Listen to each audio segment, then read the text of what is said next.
Captain's log, Stardate 54770.8.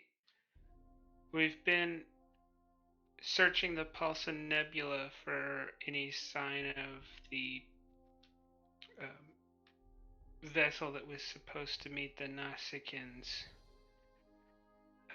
that raided the Spirit of Discovery. We've yet to find any trace of them, but we did stumble upon a small outpost of individuals in a Class D planetoid. There's nothing that suggests that this is their home world or that they originated in the area. But there is also no sign of star travel, so how they got here does remain a mystery. We will be looking closer into them to see if any clues among them might lead us to the vessel we're looking for in Captain's log.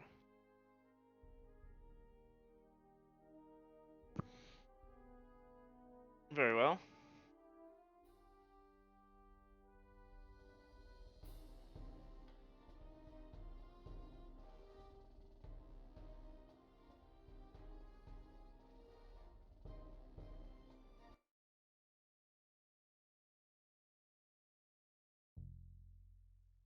And with that, we end with ourselves in the Paulson Nebula. We've identified 3 of the 3 anomalies, plus there's the radiation hazard, not far from your location.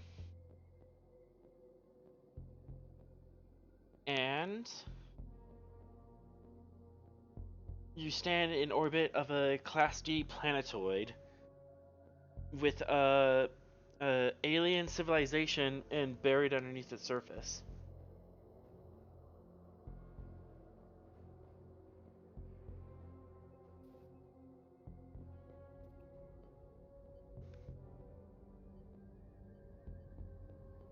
Question is, do you continue investigating in this planetoid, or do you move on? Yeah, I think me and Tolek and the engineer were gonna go down.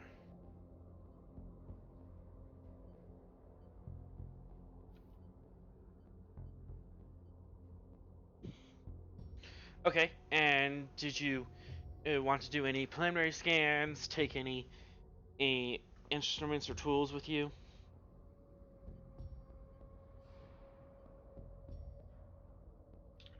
I think I'm just gonna take a Type 2 standard issue.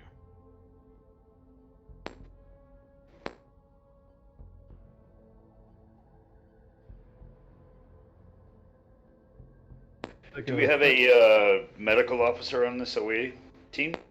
No, because the medical officer and the security officer did some recon, and I wanted to avoid them accidentally mentioning that they had done that. All right, then I guess I'll have to serve as emergency medical. So I will make sure that I take. We could spend a 2 point. You spend a crew point to bring a NPC, bring a nurse along just in case. Yeah, let's bring Kraval Razak that you already have. The medic.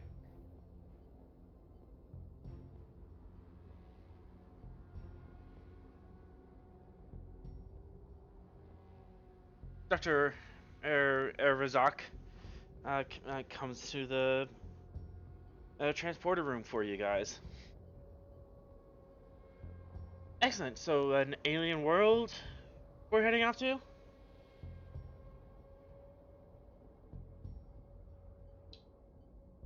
Yes, Doctor. Very well.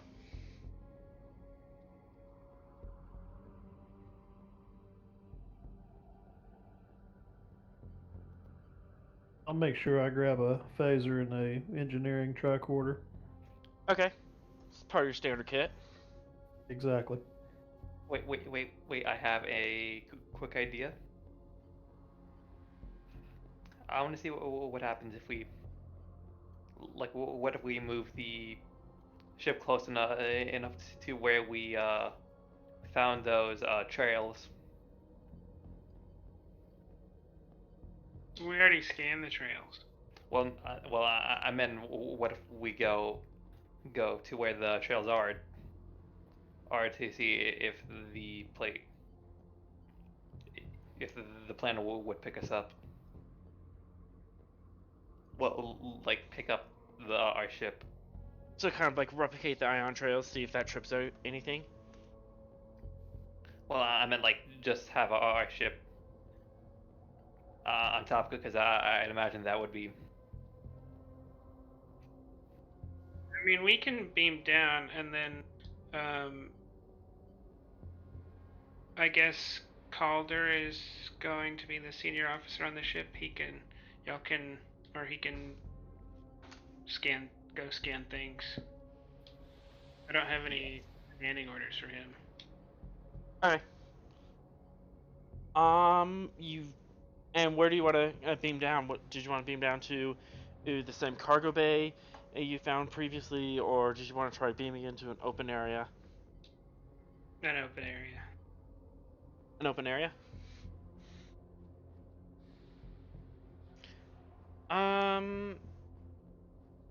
Yeah, you've already beamed down before. I'm not gonna have you roll for it again.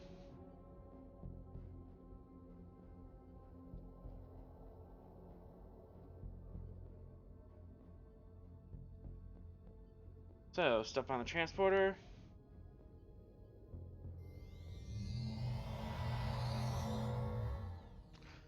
As you beam into the city promenade.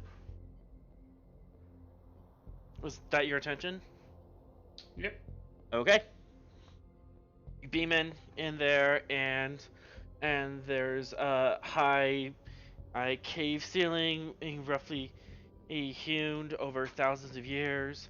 There's inside on ground level. There's cubby holes.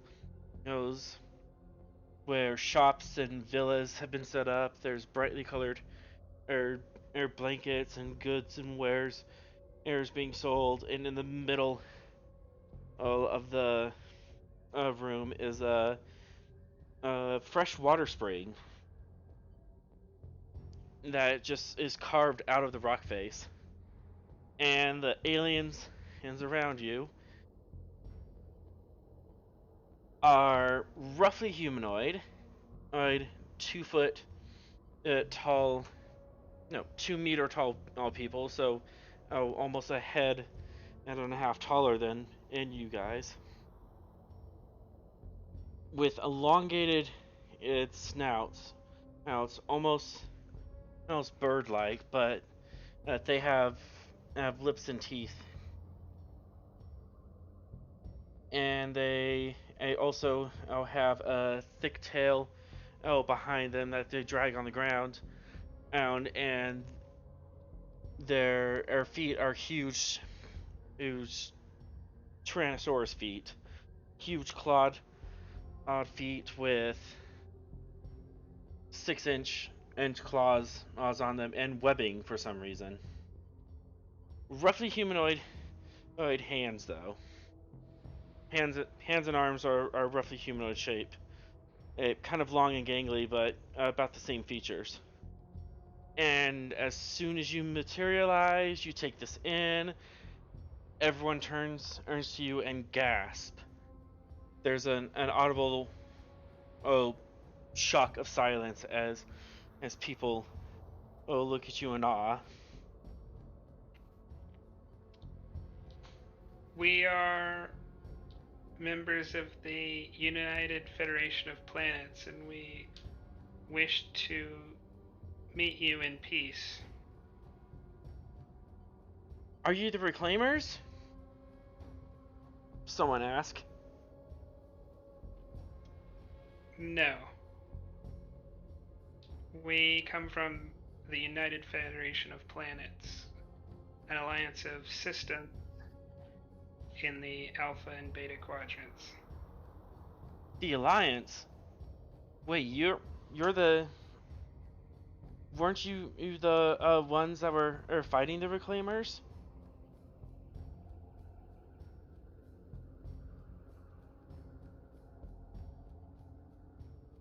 Are you here to destroy us? I do not believe that we have ever had contact with your people before, and we are not part of any mythology.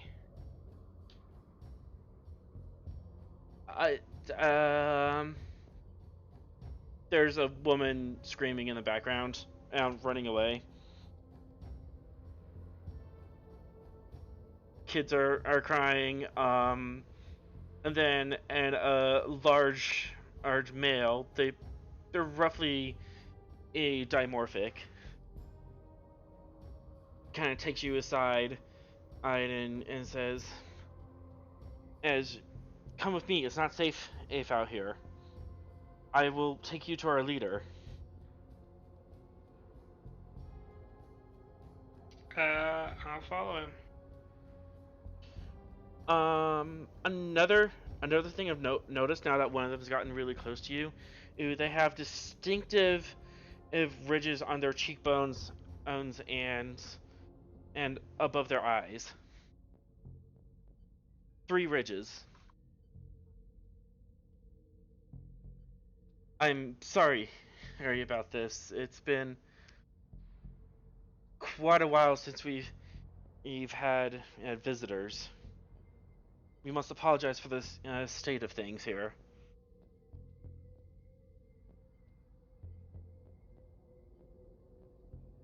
There's nothing to apologize for.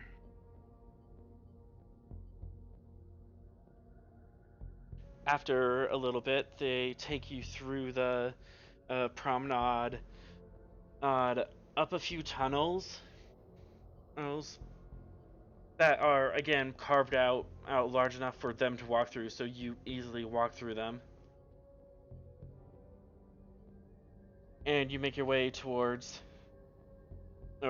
another cave. This one's kind of smaller.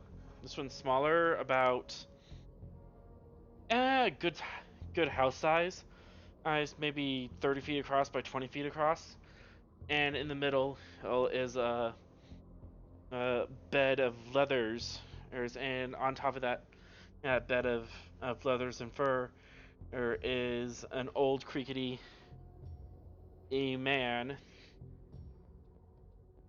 who looks up on seeing you.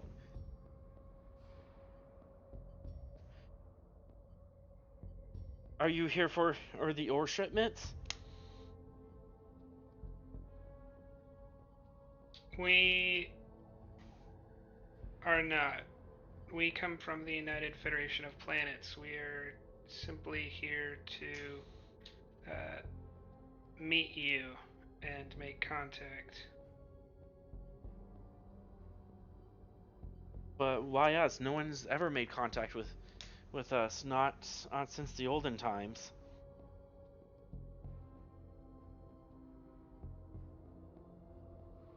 We must excuse you for the state of affairs. I'd have lost the way after 100,000 years. But we always had hope that the Reclaimers would come again. I'm not sure who the Reclaimers are. It is unlikely that we are any part of a mythology, though. But we are all part of a mythology.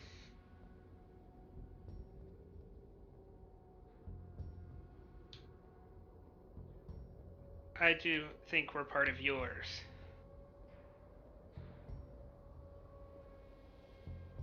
Do you come seeking harm or help? Simply introduction.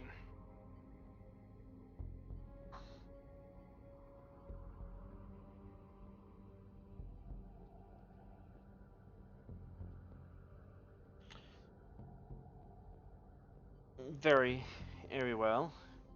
How many of them are you?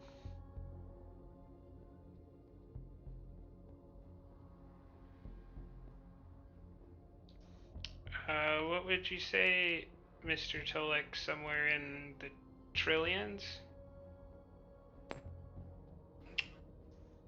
I would like to calculate that exact number, as only a true Vulcan would.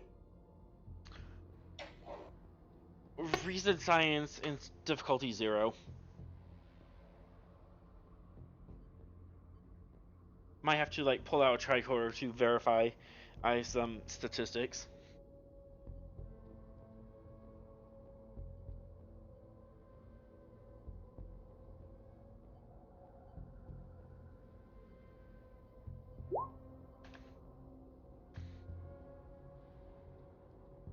Actually, okay, gain 1 momentum.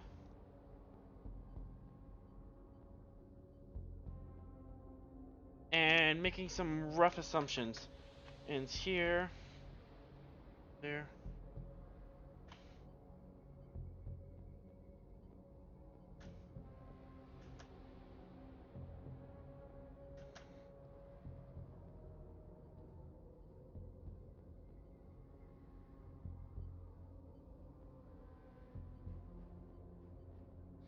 Um, 1.4 quadrillion beings is give or take a factor of 1%. Magnificent. Allowing for an error margin of approximately 1%, Captain. Stand at about 1 quadrillion. 1.4 quadrillion. 1.4 quadrillion. Spread across 138 worlds.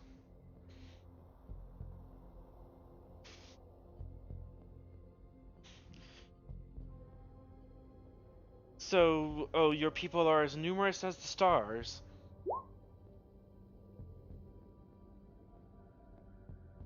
I kind of put my hand up in front of Tolek so that he doesn't actually try to give them a comparative analysis between the number of stars and the number of people. And it's somewhere in the neighborhood. We are but at a small, forgotten outpost, but we've been dutifully mining the ore on this planet for generations. Where does it go? To the gate, of course. We mine the ore and we give it to the reclaimers through their technology.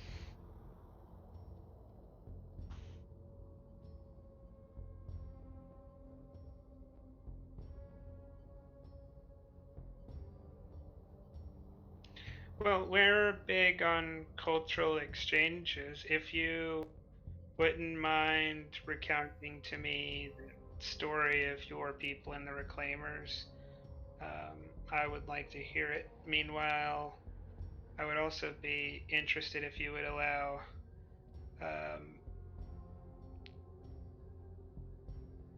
this man here, Commander Maddox, to see the gate. The gate is our most sacred site. Only the elders are allowed in the room. You could, definitely from Mr. Maddox's point of view, I think he thinks his place on our ship is a holy place. Indeed I do, Captain. He is more than willing to observe all the precautions, if only to briefly get a glimpse of it.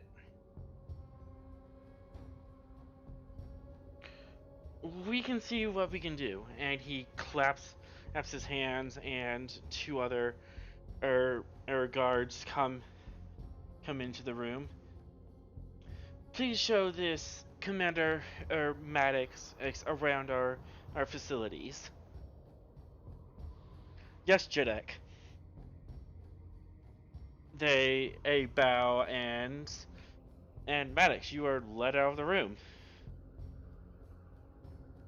And never seen from him again. No. I'm not wearing a red shirt. No, you're not. And you're named. You're fine.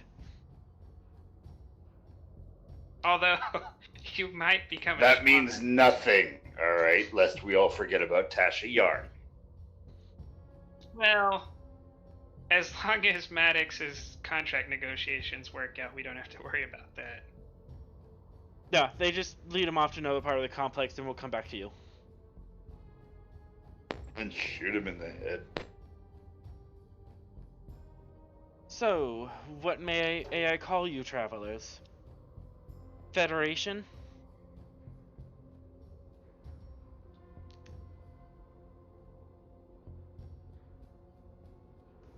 That's appropriate.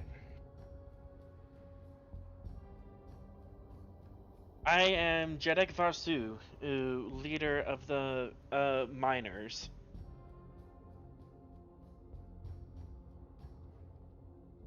And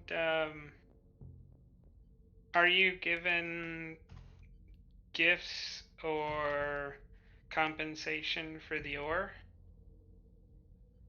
We are given our lives as for the ore. It is our privilege to work for the reclaimers, for they pulled us from the muck of our world and gave us sight, gave us tongue. And you've been here for 100,000 years? That was the last time we've heard from the reclaimers. Some consider them myth, but I am the keeper of the faith.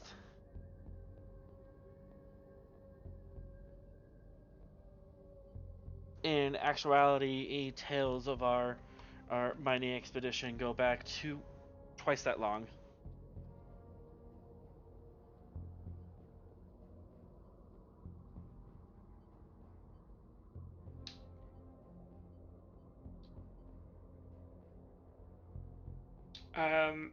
I look towards Mr. Tolik. Would you collect some information about the room?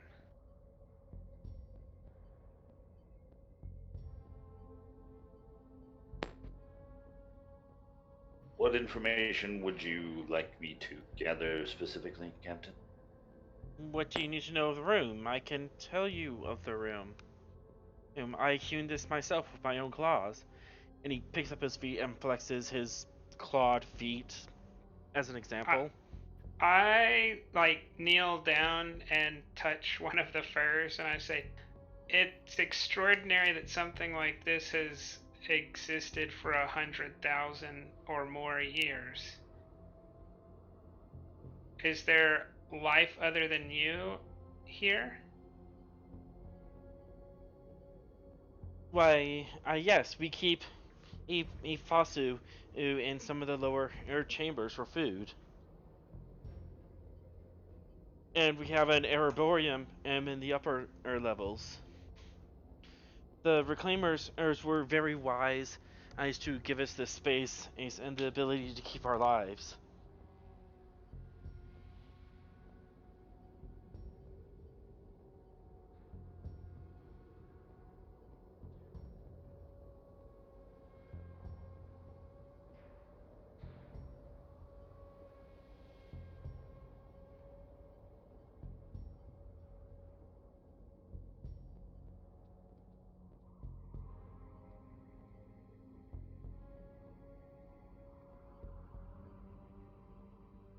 We are just the keepers of their technology. but we are not the architects of it.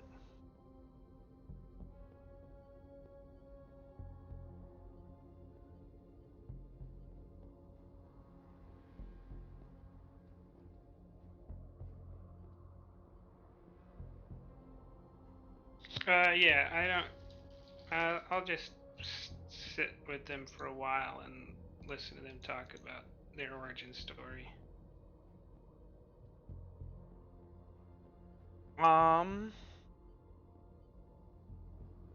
He prattles on for a long while. His language is very flowery and mythological. This is an oral tale that's been passed down for generation upon generation and ad nauseum, but very carefully he kept. Go ahead and give me a reason science roll to make sense of the tale.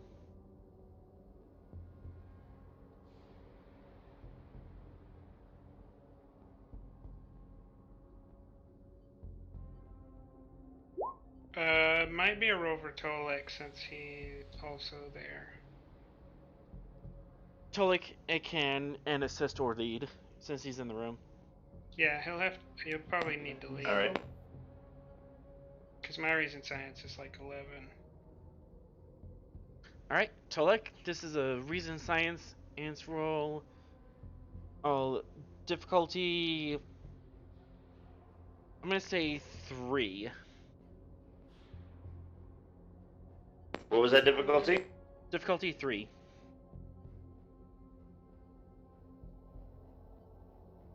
Do I have a focus that would apply?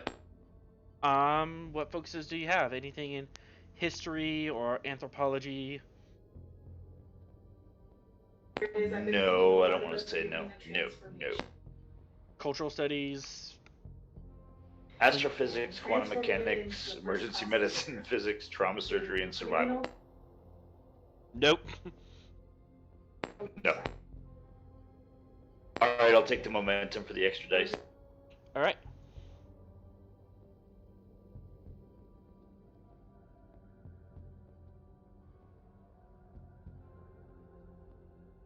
Alright. You're listening to the tale, and with your very Vulcan mind, you're taking what he's saying and trying to look at it at the angle that they're seeing it and trying to reflect it back into what really happened. From what you can tell, this species was uplifted 200,000 years ago by the Reclaimers, and a small selection of them were taken to this particular mine and told, "Oh, mine ore for us, put it in the hole, and we'll keep you alive forever."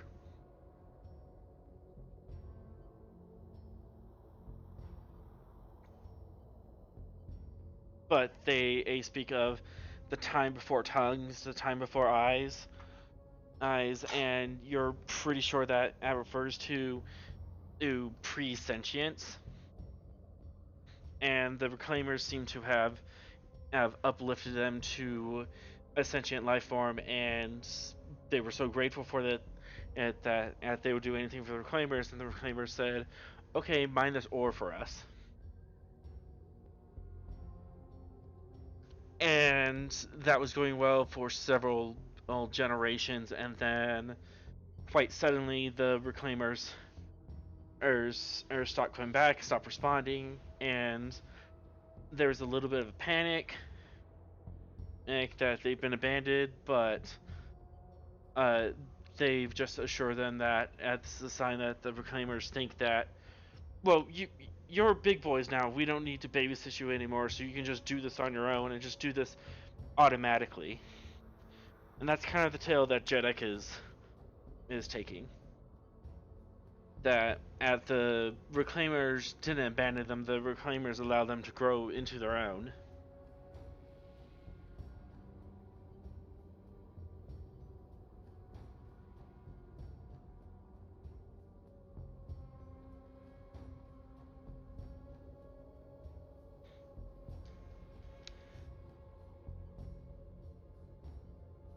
Would you like any additional information? And I'll take threat for additional insights.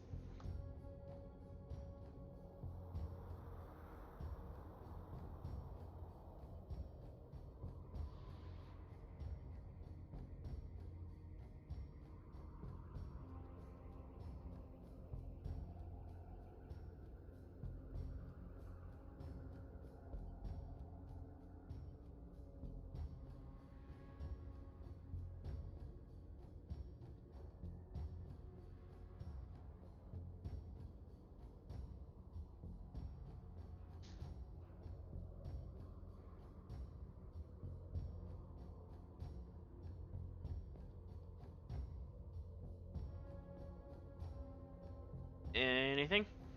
I don't have any more questions. Okay.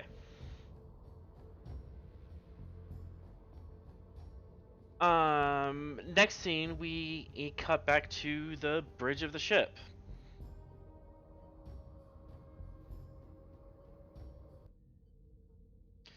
And Lieutenant Commander Calder, you have been left in charge of the Svalinn. What would you like I to do?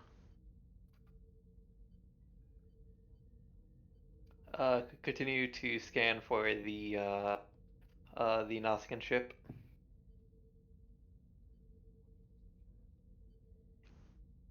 Okay, just general sensor sweeps.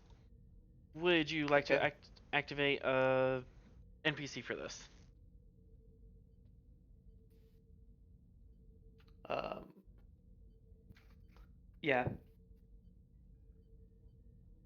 Huh, we actually don't have a science one yet, do we?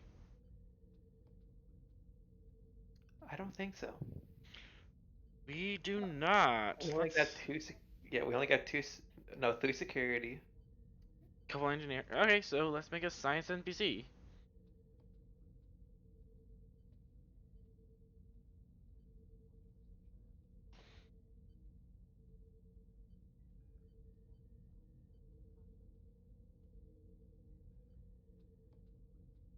Let's see, science crew. Let's go. And I will assist with by doing the direct action thing. Can he do the direct action? No. Yeah, I was gonna say Unless he has crisis management. If you have crisis management, you can do it. I thought that just decreases the time. crisis management. It gives you one free direct action, and on top of what you already do. But since you're not officially the captain of the ship, you don't have the captain's power to do that. Also, direct is a combat action. It's not really something you do out of combat. It just says choose another officer on the bridge that attempts one task, assisted by the commanding officer's command, which I am the commanding officer with Tolok and Archer not. Well, oh, You only get one roll per character. if You can and assist with the reason science roll. Or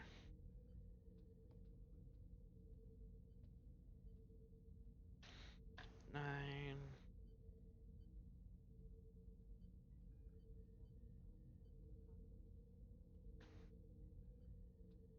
887 commanded.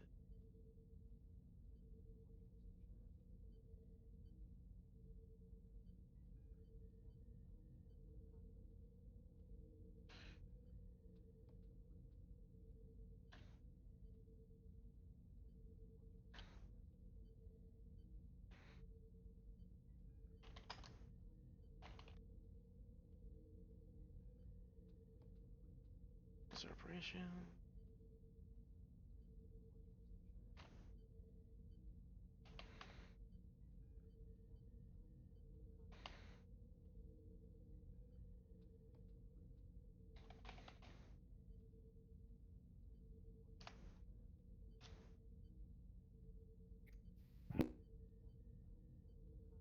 Also, isn't direct slash rally the only things that you can do at the command chair?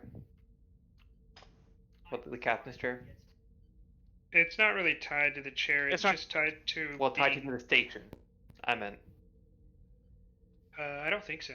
It's not directly tied to the stations, more to, or tied to the commanding officer themselves.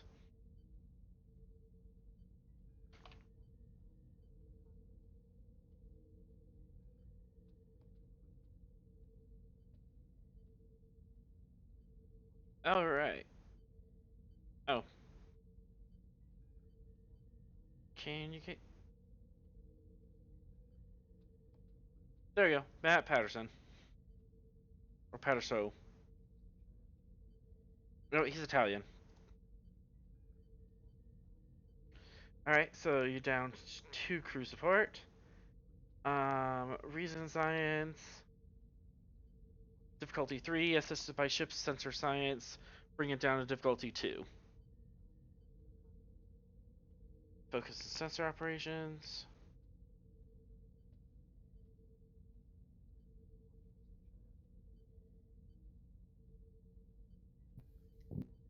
Okay, it's assisted by what from the ship? Ship's sensor science. Okay.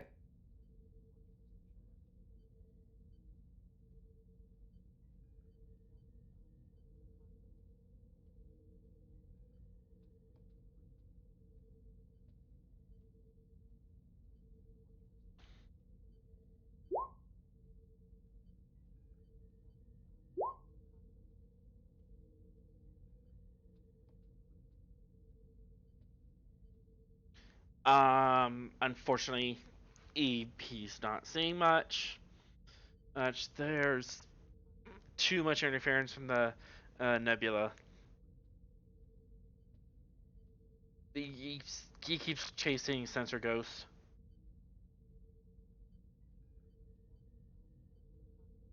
So, not sure what's out there, but it's kind of spooky.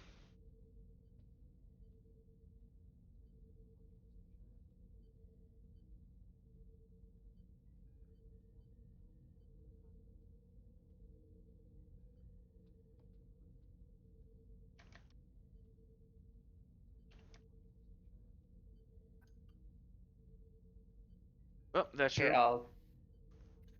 I'll tell him to just keep his eyes peeled in case we might find something of interest. Okay.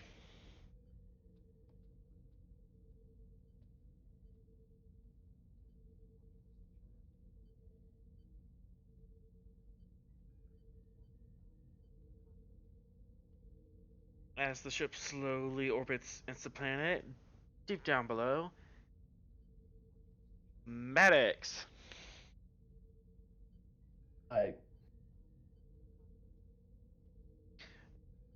This tall alien is leading you about taking you through tunnels until you get to rougher tunnels that are being clawed out, and literally clawed out as these creatures stand on their stiff tail and use their feet to kick and claw rocks out. And this is one of our furthest mining, or one of our closest mining sites. And this is how we've been expanding our community. And they have a little anti-grav trolley system, and crews of 10 to 15 of them, kicking rocks and placing them into the trolleys and carting them off. And they're not looking for anything specific. They're just carving the rock out and carting them away. In mining, normally you kind of like follow the mine ore, or this seems to be a more deliberately just us moving the rock out of the way. Can I tell what the rock composed of by looking at it?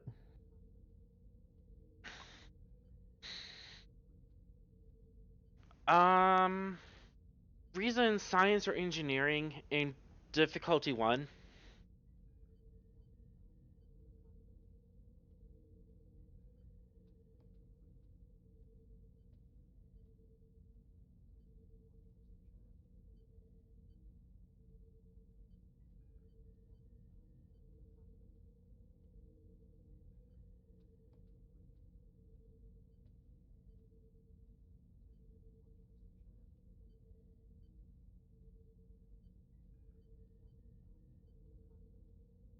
Yes.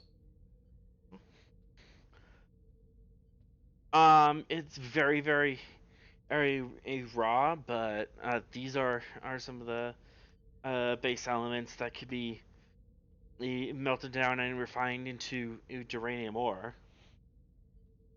It's about 4 steps away from it, and it has to be combined with an oxidizer or in a carbon substrate. But this is like 90% of the materials right here.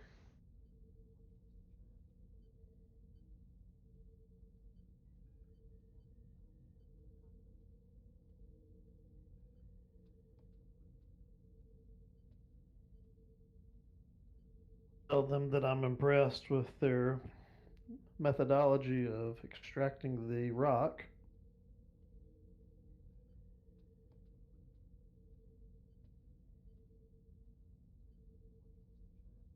Is there anything special about the anti-grav sleds?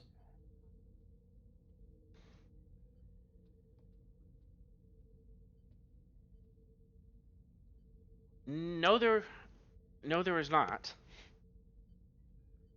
In fact, while you're there, one of the sleds breaks down. I asked one of the guards if they would like for me to take a look at it. You cannot look at the holy relics. Sled? They're quite insistent that you don't take apart or touch the broken machinery, and they're putting the ore in another cart, and they're carefully rolling out a blanket to pick the cart up. We should not have shown this as to the outsiders. The reclaimers would be angry.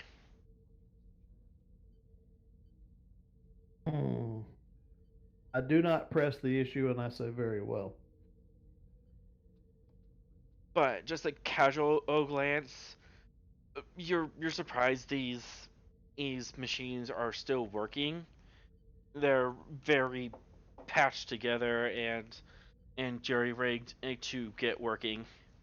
Just at a casual glance, as there's so many welds on the outside, it's more welds than actual metal.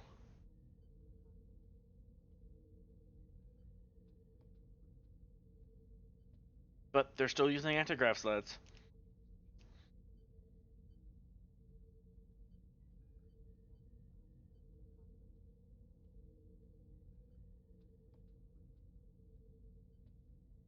I'm sorry about this outsider. Was there anything else we can show you?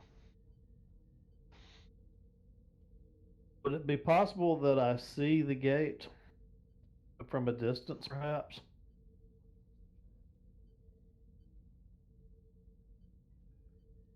We cannot allow this. It Very would well. it'd anger the reclaimers. Very well.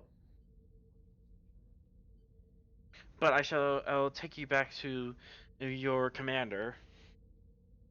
Thank you. And you are escorted back.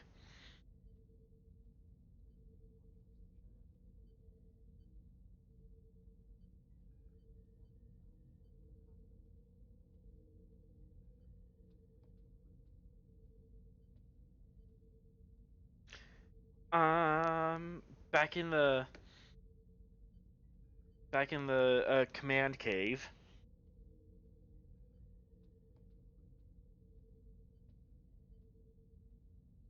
Dr. Razaz as kind of pulls on your sleeve.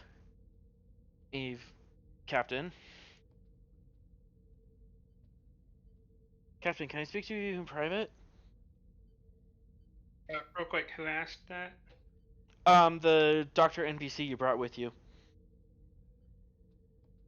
He's kind of pointing at a tricorder and wants to speak with you in private.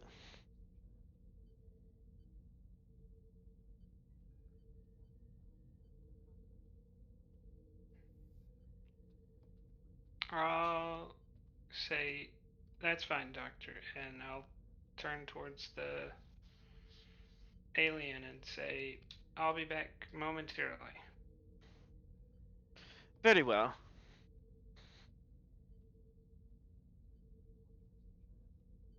And once you're safely out of earshot, he shows you the tricorder.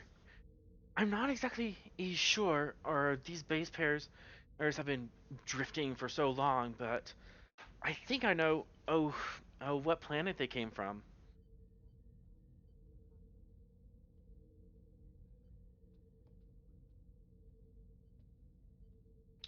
At first, the cheek ridges has got me curious, so I've been doing a passive scan of their genetic structure and comparing it. Not any federation in species, but are you familiar with the Zindi?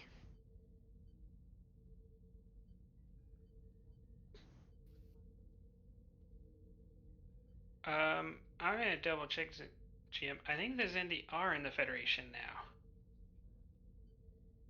I thought they weren't in the officially joined until the 25th century. No, the maybe? They're in their space is inside of Federation space. Yeah. I think it's yeah, they may not be. currently unknown because when I read the wiki, it doesn't say anything past the Enterprise. Yeah, and they're available species to play in TNG era, so I just kind of assumed. Okay, so they're in the Federation. We'll keep that simple. Are they're similar to Zindi reptilians? That's what took me so long to find out, because humans actually have never come across the closest living relative of this. Granted, this is branching out several thousand years before, but I'm pretty sure this isn't exactly Zindi avian, but more of an offshoot of it.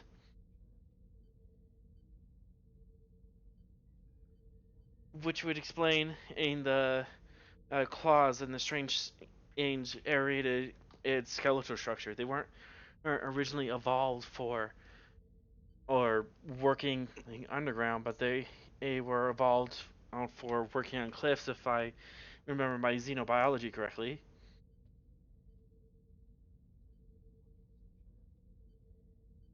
It's almost like they're Zindi a subterrace.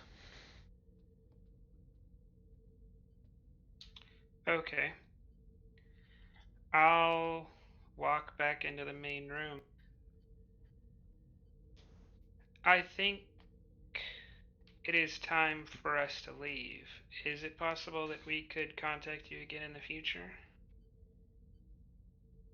By what means would you contact us? We would. The most reasonable way, I think, in the moment is stopping by like we did today. That could be advantageous. In fact, if you give us 3 shifts, yes, we might be able to prepare a feast for you and your kind.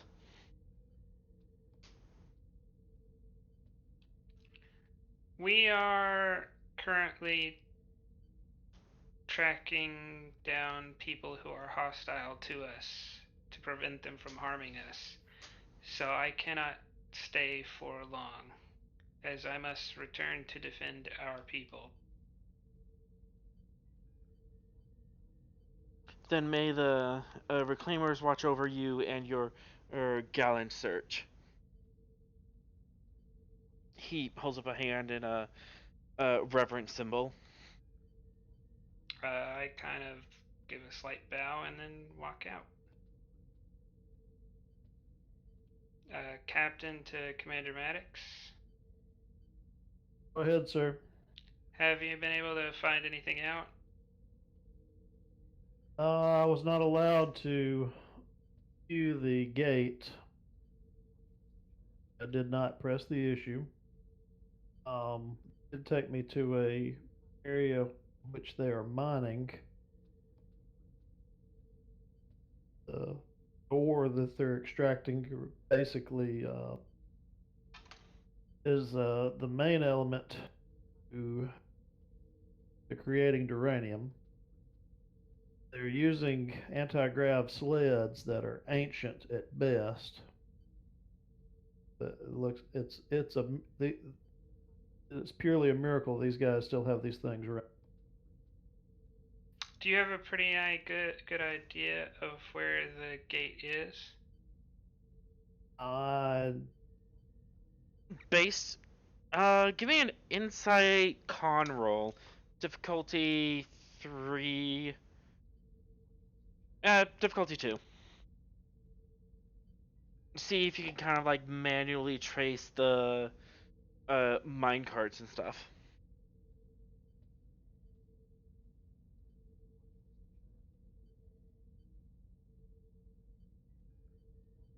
Because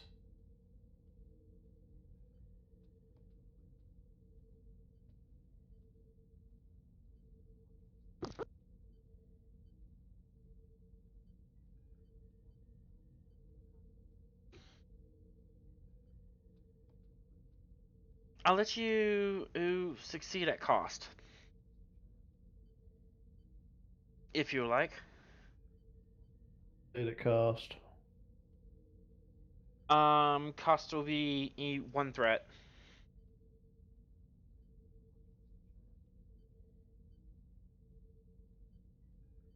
As the path. Yes, I All right. agree. You have a rough idea where it might be. In theory, you could extrapolate. It's further down in the planet, down several levels. So, in theory, you could go back to the ship, do a little sensor air scan, and you might be able to beam directly into it.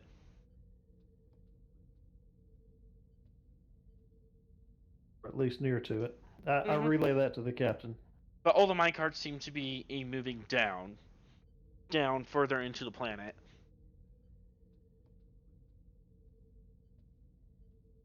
Captain, I have a general idea of where the gate is, but I was not taken anywhere near it. All right, meet us back in the square, and we'll return to the ship. Okay. I asked my two escorts to take me to that area.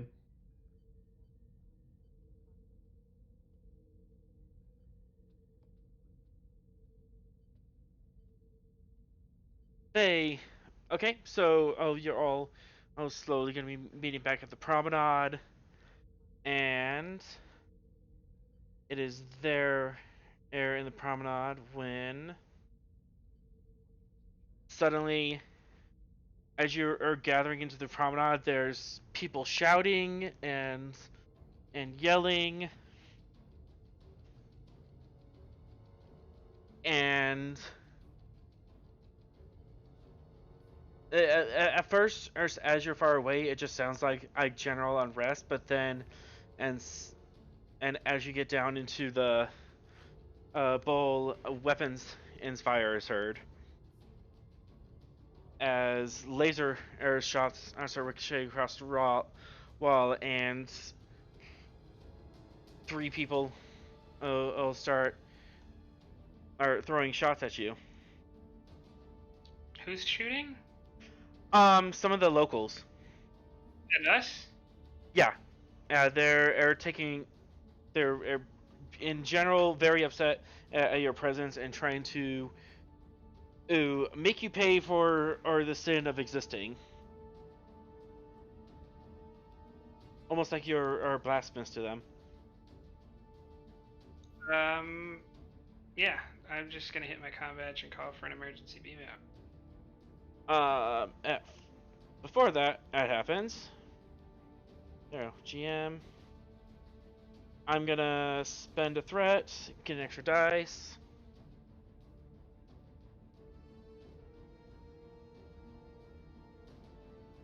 As a shot skims over your shoulder.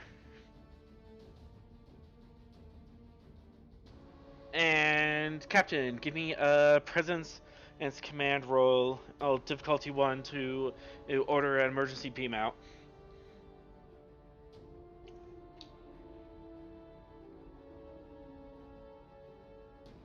Take a threat.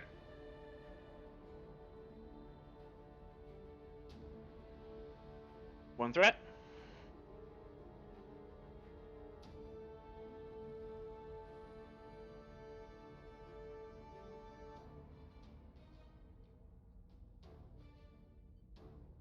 Generate a 2 momentum as the relatively small mob of 5 well-armed people disappear in a haze of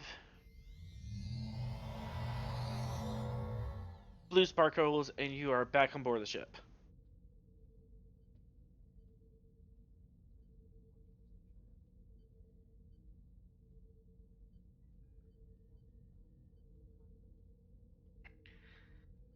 I'll kind of adjust my uniform and then turn around to Maddox. Well, as our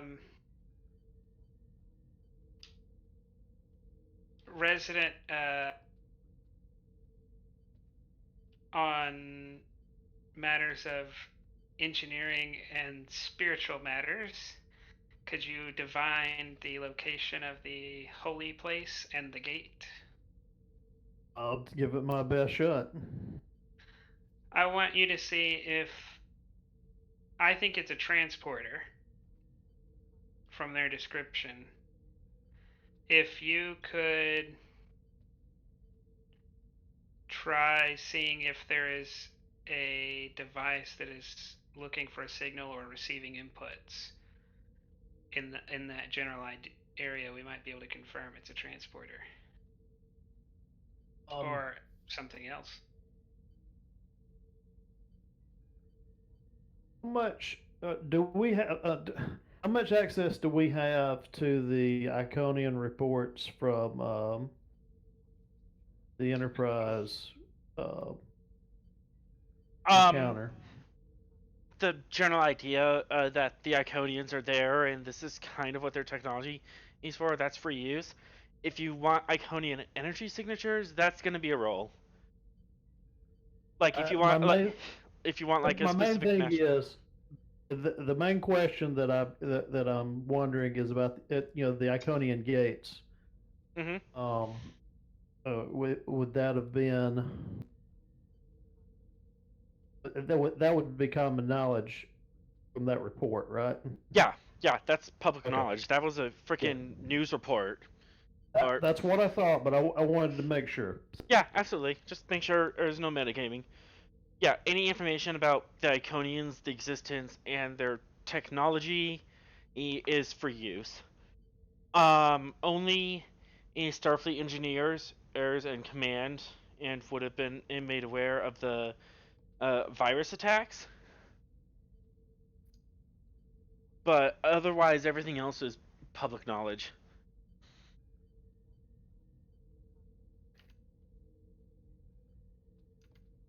Captain, I think I have an idea of what I'm looking for.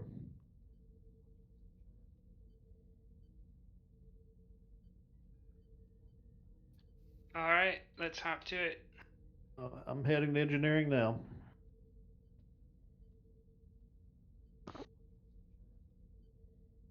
All right, where's everyone else headed? I'm gonna turn towards Commander Tolik and say, Commander Tolik, can you look through the ship rolls and find a nearby vessel with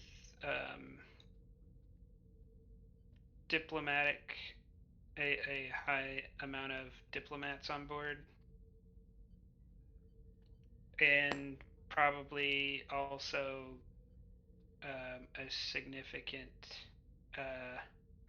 cadre of geneticists, and maybe even look for someone who specializes in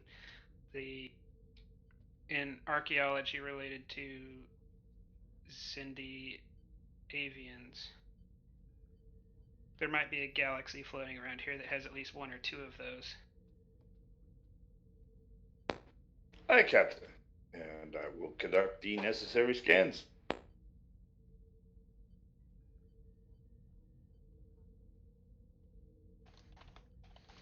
And then I'll just head to my ready room. Very well. So, I'm sorry, what was that? Did you see the thing I posted in Discord? I did not. What was that? It pretty much says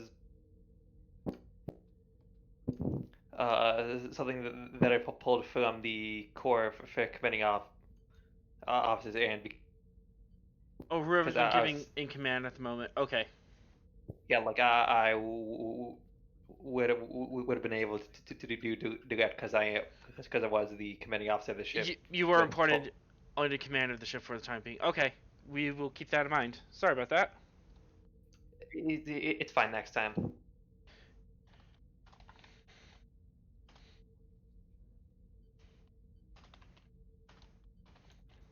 Also, wouldn't it be better to just have Zindi,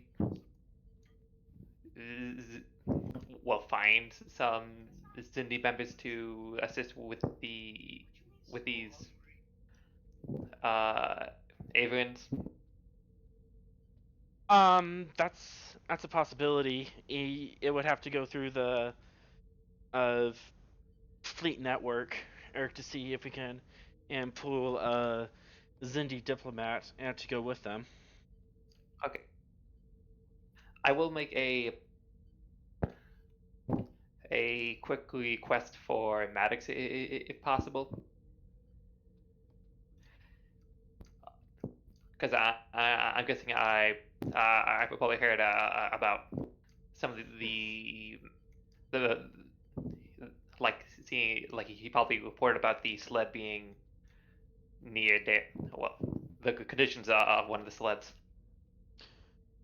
Yeah, within in like an hour, or I'm sure you've been briefed on what happened down on the surface.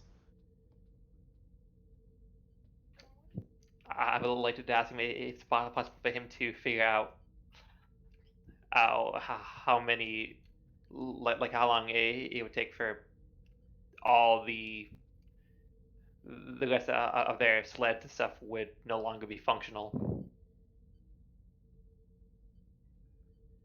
Kind of like how much time they have left until all their tech is no longer useful.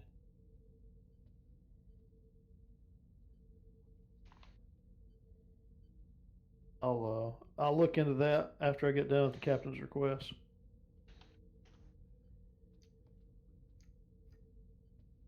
Okay, Maddox. All right, Maddox, what specifically were you working on? Trying to use sensors to find the gate? Yes. All right. That will be reason.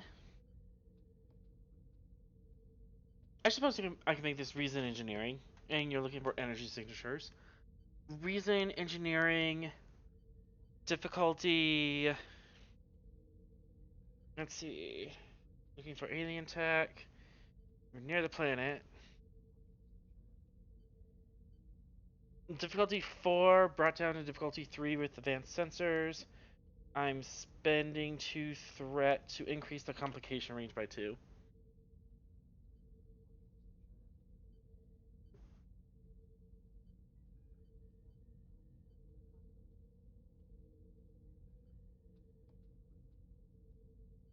Assisted by I ship's sensors science or sensors engineering.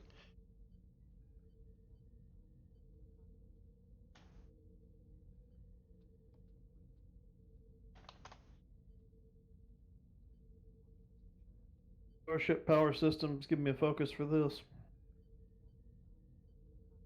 At increased complications, this isn't a starship power system, but it is a power system. So it'd be complication range 3.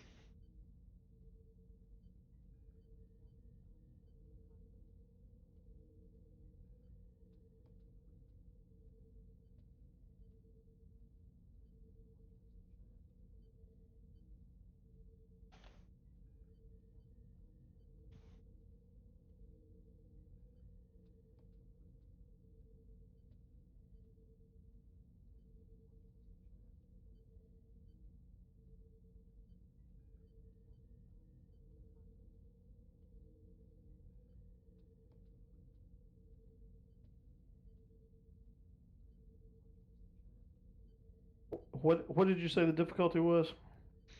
I'll type it up, but it's difficulty 3. Gotcha. Right. There's 2 momentum on the table. I could always use more threat. So it's difficulty 3, complication 3, if you're using a focus.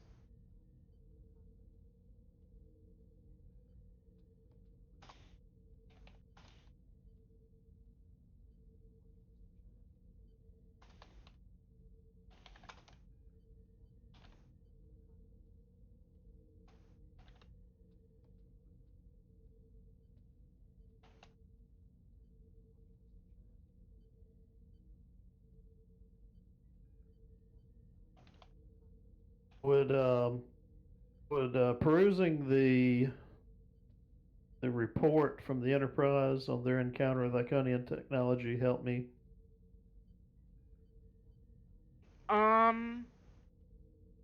Yeah, I'll give you a better idea of exactly what power signatures you're looking for instead of kind of guessing for it.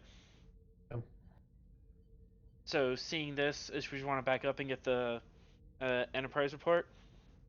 Yes. All right. Absolutely. That'll be. It's not quite control. Insight engineering difficulty E2, assisted by ship's computers engineering.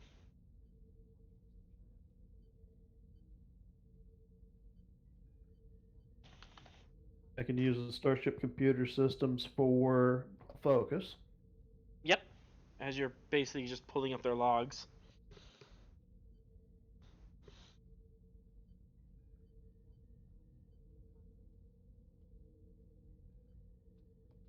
And the ship assists with computers engineering.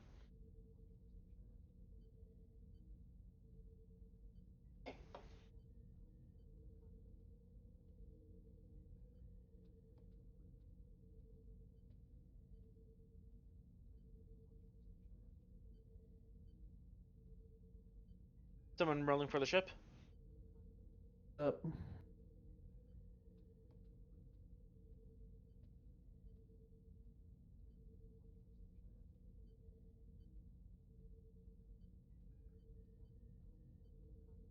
And a Starship rolls 1 dice.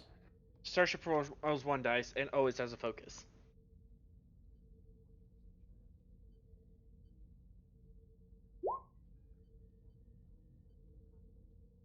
Dang, as you gain 3 momentum, and you have the exact energy waves, energy signatures that the Enterprise has picked up. There's going to be slight variance between like one Iconian gate and another, but at least you're in the ballpark of it. So that will give you an advantage on your previous roll, and you can use that to bring down the advantage.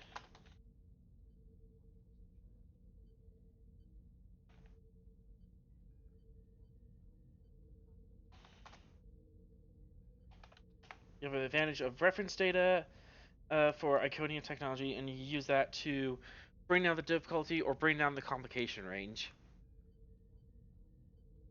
on the reason engineering roll from before. Probably better to bring the difficulty down, wouldn't it? Mm-hmm. Do that. Alright, so reason engineering difficulty 2. Assisted by ships, sensors, plus NG. Complication 2.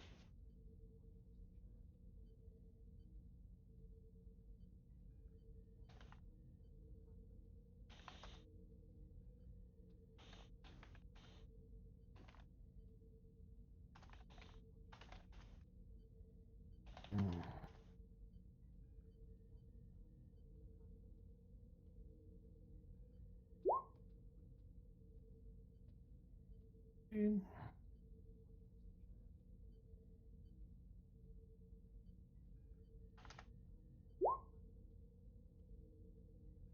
Difficulty 2. You have 1 floating momentum. As indeed, down on the planet, you find an Iconian energy signature, but it is not active.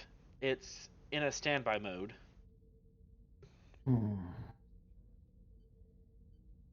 Relay this information to the captain.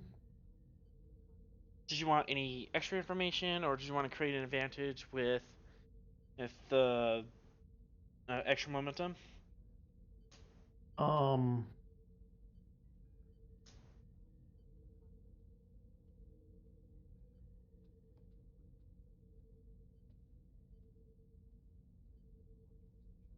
I could create. Well, you have a location, and you could create the advantage of you have a solid. A solid beam in point, close but not too close. I'll allow that.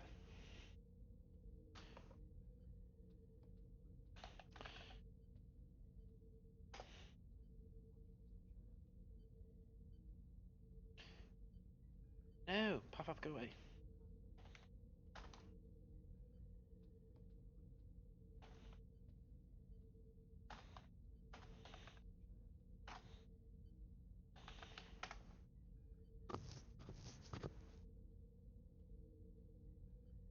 And I will say, hey, that nearby the Iconian signature, it's down low. It's in a standby mode. You're pretty sure, but there's another active energy signature almost on top of it, as if coming from the same location.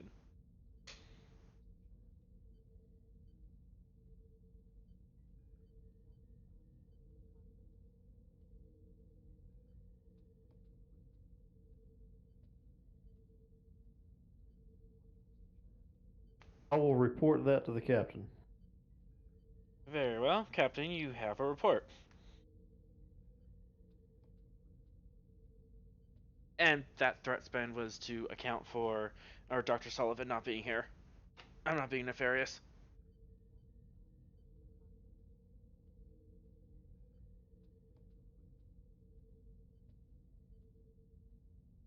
And let me get the information that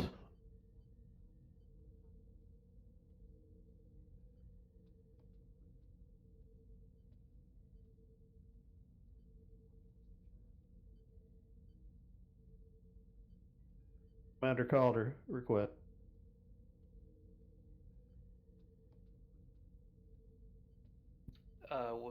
What about If my you- quest?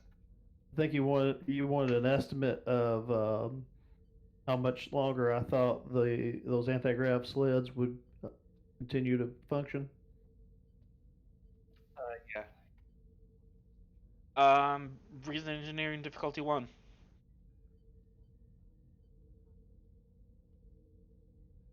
Could be assisted by computers if you want.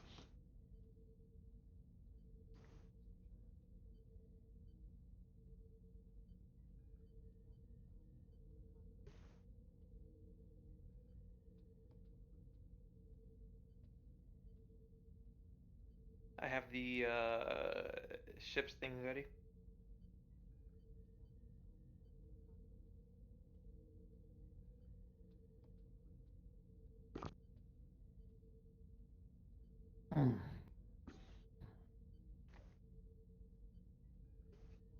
Based on your estimations, they should not have lasted this long anyways, but even with its absolute horrendous wear and tear, or anti-grav sleds, it's just inconceivable that the technology it will last more than 1,000 years, let alone 200,000.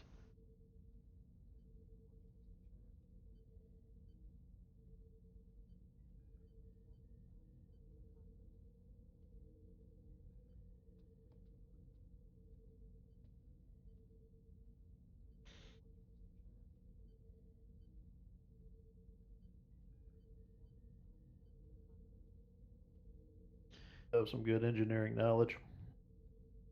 Mm-hmm. Meanwhile, back on the bridge, Tolek, you were going to scan or research something?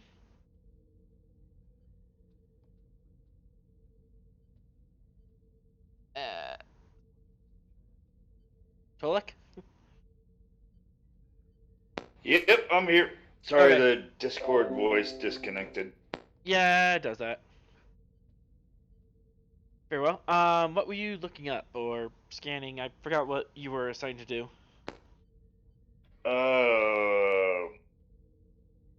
Just like xenobiologists and historians and. Oh, you were looking for, or people or places. You were looking around the fleet to see to flag who could come here and check this out.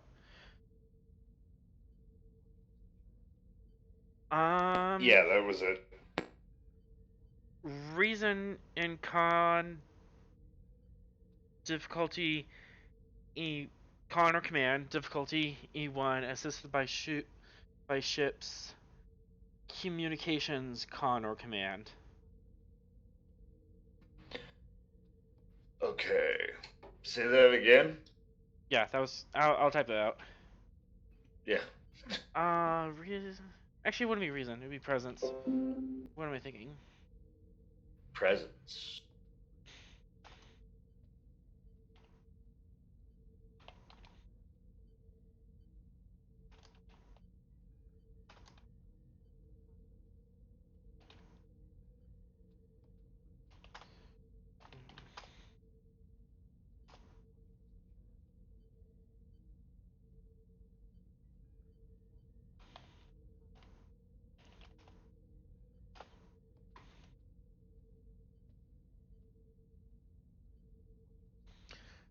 And actually, let me double check because I think no communications are viable. Sensors are messed up.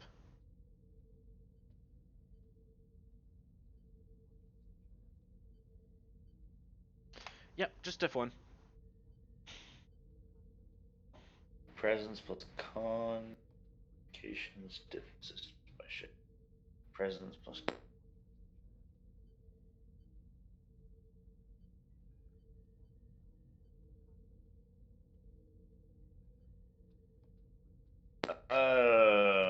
Wondering if I have a focus that would help here. Anything with like command structure, fleet tactics, Starfleet protocols. Nope. Talents in technical expertise and computer expertise. Good God. Would those fire with communication in systems?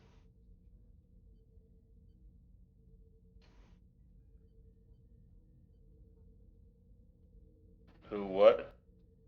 Would technical expertise fire with using communication systems? It, if you look at the town, I think it's pretty specific. Yeah, let me look it up.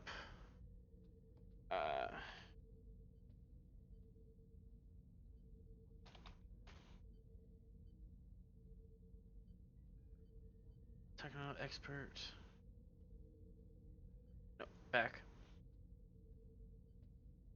computers or sensors. So no, it won't fire. Alright, I guess we're going straight here. It's diff 1, so no need to sweat it. Yeah. What's the worst that can happen? Okay. You know what? I'm gonna take the momentum for the extra die anyways. Seem to have 5. You need to be throwing more dangerous things at you.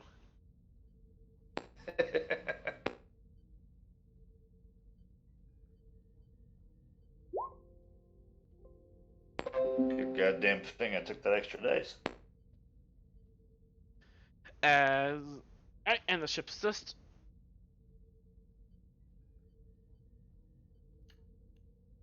What for the ship? Communications command.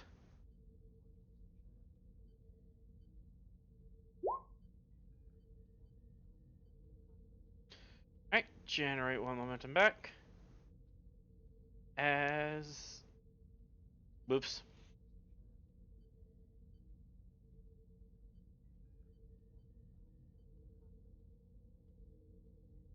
No, just 1 momentum.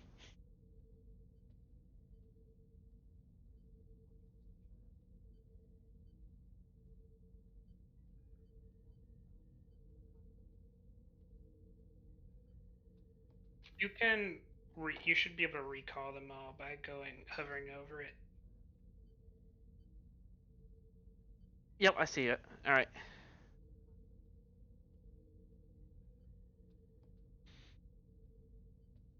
There you go.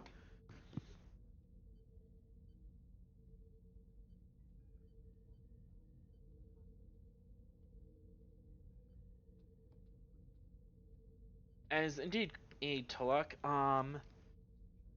there's a ship. It's kind of far our way, but it's specifically within the 10th Fleet that is pretty much designed for first contact situations.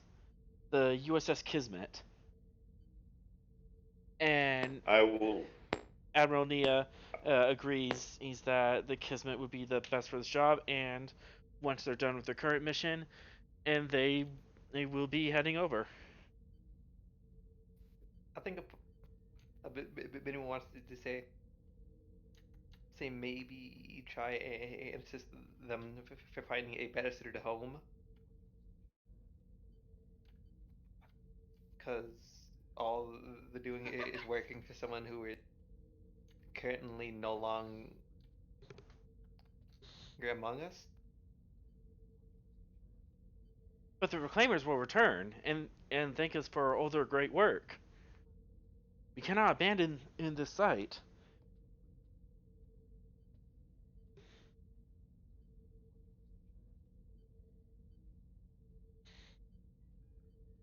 Yeah. Like, pretty much just asking command, not the Birdman. Mm-hmm. Yeah, I'm actually already in contact with the Kismet command, and they'll be made aware of this mission, and new adventures will spawn off. They will take this off your hands once you come back with a full report. Okay.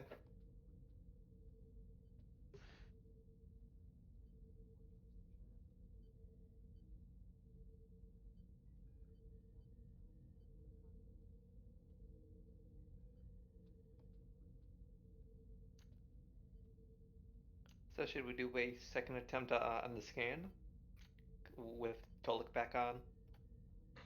Yeah, Tolik, if you want to do a sensor or sweep of the general area, your ensign and Patterso was not able Am I to. scanning for here? Just doing a sensor sweep of the area. Now that you're back on board.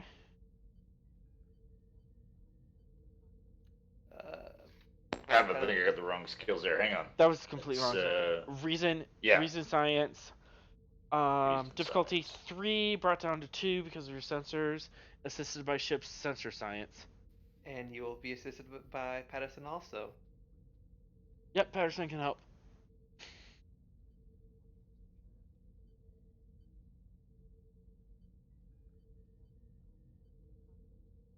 So compute, so sensors, and what else? Science. Sensor science.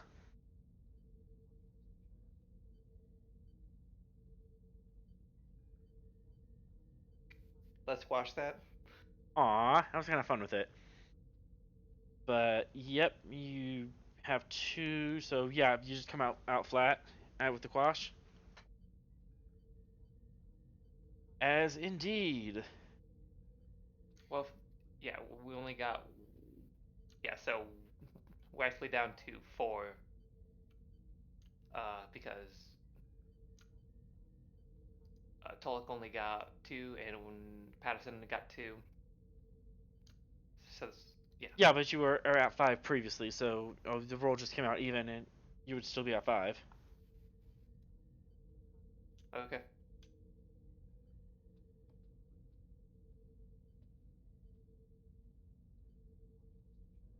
As indeed, sensors do pick up something.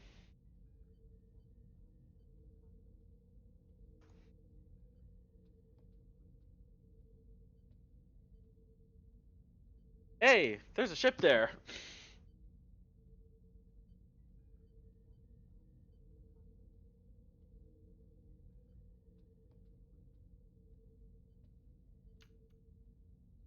I'll call. Do I see this because I'm on the bridge? That's, I mean, Toluk acts the one on sensor, so Toluk, there's a Noskin and Raider are in system with you. You just picked it up. I will immediately forward that information to the captain. Captain, there's unwanted Nausicaans in this system with you.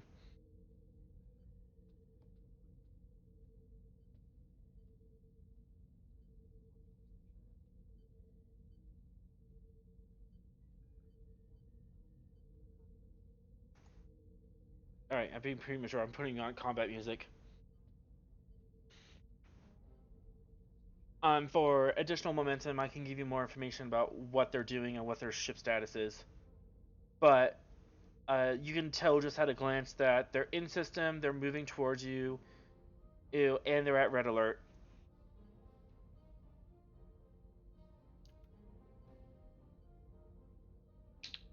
Meaning that their weapons are charged. Yep.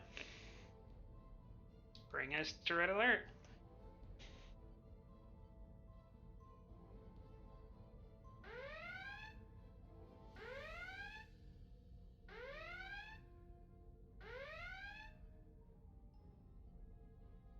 All hands red alert. Repeat, all hands red alert.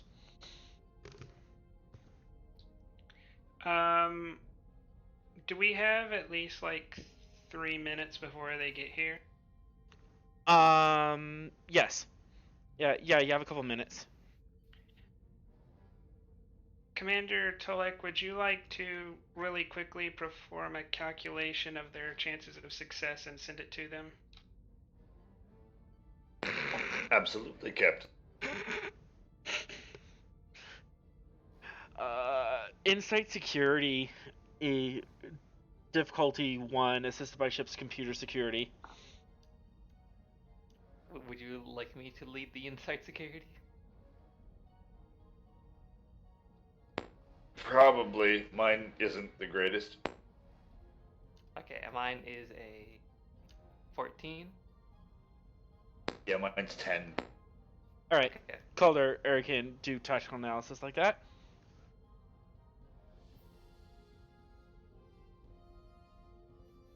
Will it be assisted by the ship or nah? Yes. I'll lend the assist. Assisted by ship's computer security. Okay.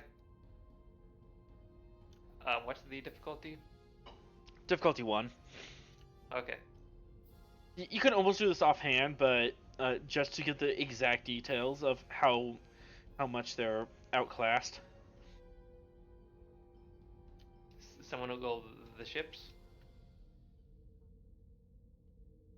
The ship is what? Computer security? Computer security. As you Someone gain else. 4 momentum, you have 3 float. You know what surprised me with those 3 float? You have 3. Any additional information you want to do? Any advantage you want to create?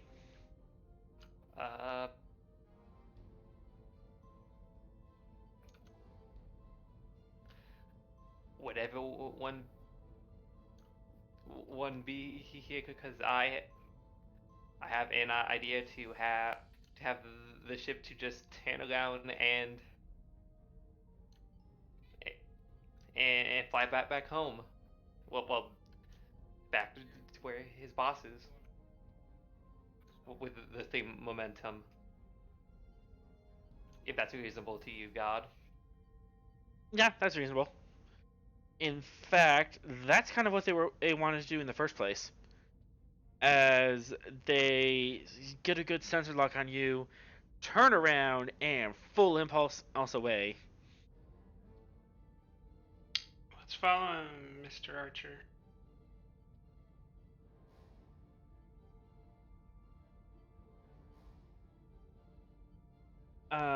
Full impulse, that's gonna be...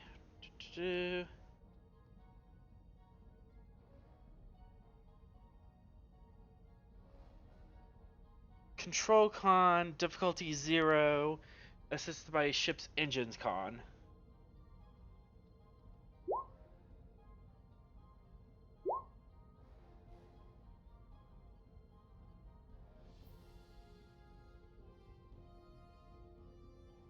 Alright, so... Oh, you make that, you move within... And I'll allow you to spend 2 of your float out to close this distance to extreme range with them.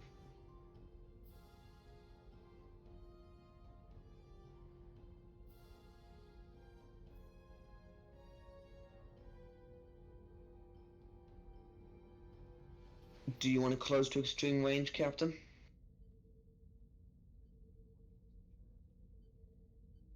Yes. Very well. Just within in extreme range. And these guys are attempting to send a message out. See if anyone hears them. Jam? You could do that in your turn. Let's just attempt to intercept it. Yeah. Okay. Let's see. Go to communication ops.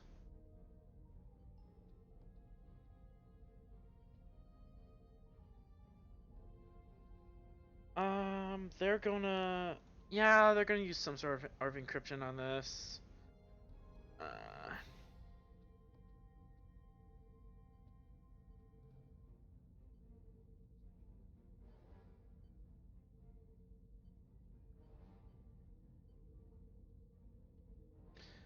Alright. And roll. Let's roll. I'll gain a threat. As you have a difficulty 2 task to intercept their comms. Interception is going to be insight engineering assisted by ship's communication engineering.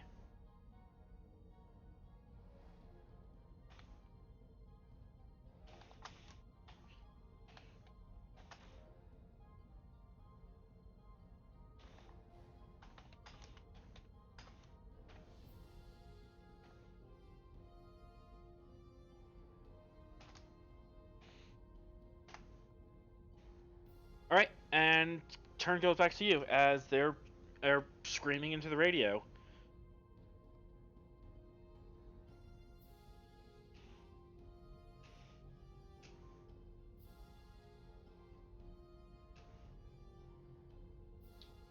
Yeah, let's try to intercept.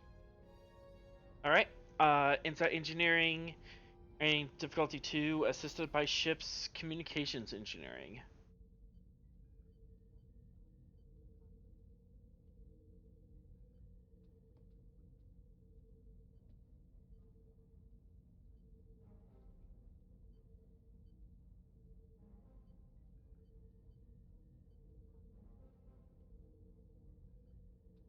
As you have one float on the table, you do indeed get a message coming on your screen now, Maddox. Be in Discord.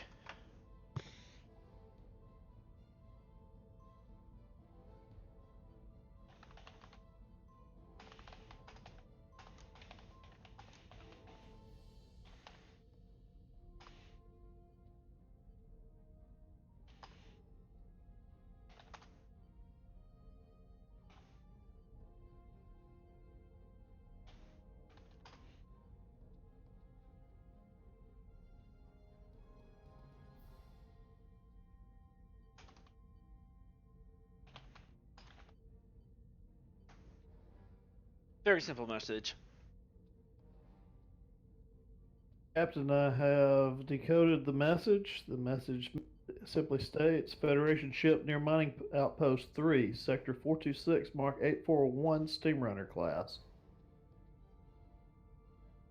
And they're giving like various technical details that they can pick up, like, well, you have weapons. Oh god, you have weapons. That's about it. Let's stay with him for a while. Tolik, go ahead and plot, or not Tolik, but Archer, go ahead and mark on a plot that they consider this Sector 14, and let's try to follow them, see if we can get any more information out of them. I'm able to figure out, if we can figure out their plotting method, we can figure out maybe where the other outposts are. Brilliant idea. Archer, but first goes back to their turn, and poor sods.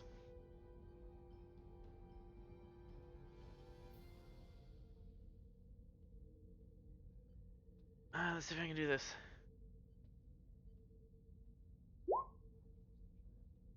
Ships. Engine.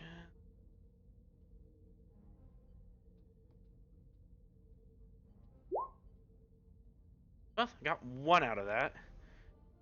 As they dump all the power in their nacelles and go to warp. No sound effect for that.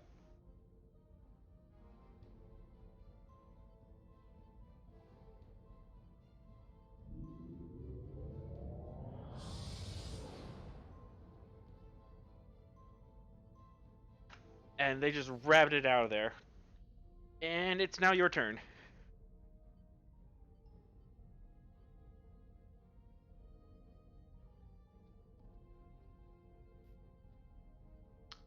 Let's follow them. Very well. This is Control Con assisted by ship's engine con. Difficulty 0. And how much power are you putting into this?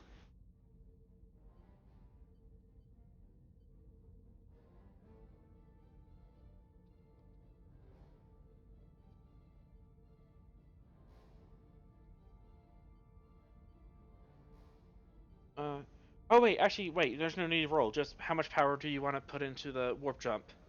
Since you're presuming them.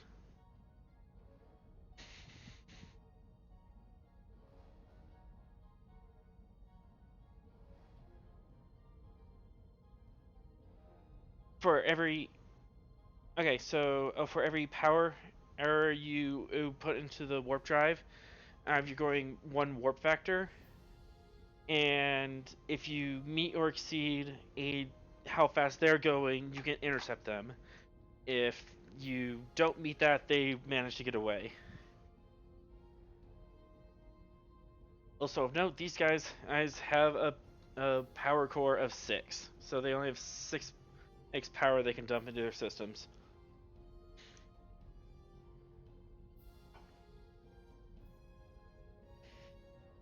So we just spend 6.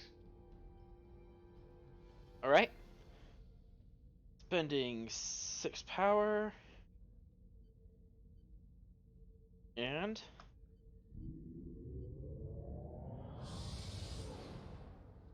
you also go to warp. And very unfortunately, you do catch up to these guys. Should we send a quick message? Unfortunately for who? For them. Captain. Should we send a quick message to the Gallivant?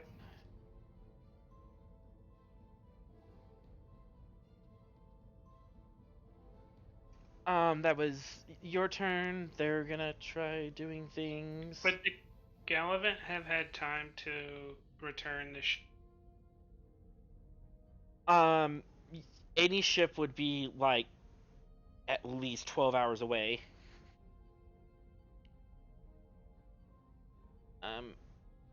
Yep, I just went to warp. I have no power. I'm gonna try doing things.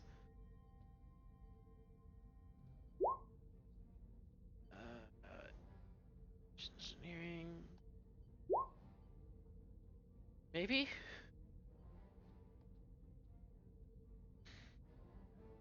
Okay. As they...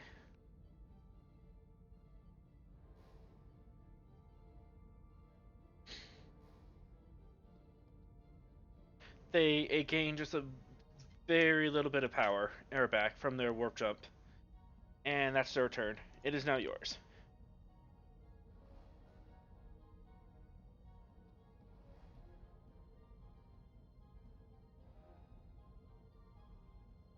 They did what? They regain some power on their turn. Because their power cells were empty, because they went to warp, and now they're trying to recover from that. They didn't go to 0, did they? No, they didn't. Okay. Have they haven't gone to warp again? No. Nope, they haven't gone to warp again. You caught up to them. Then Maddox should just try to gain more power.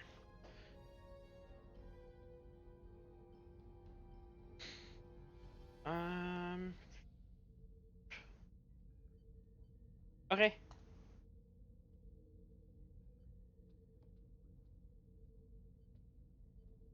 Oh, actually, first we need to spend 1 challenge dice for each power spent, because we may have not spent that much. Indeed. So spend 6. So roll 6 power challenge dice. But we only spent 2 power. Alright,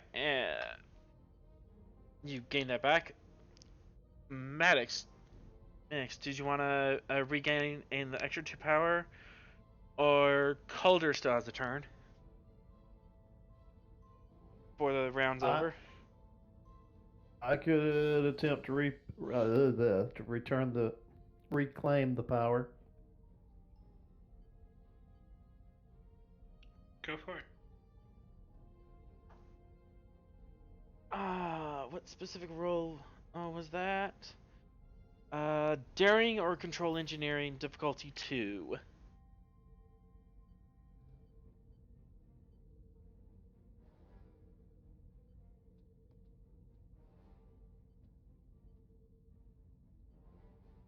I'm going to buy 1 extra die with a momentum just in case. All right.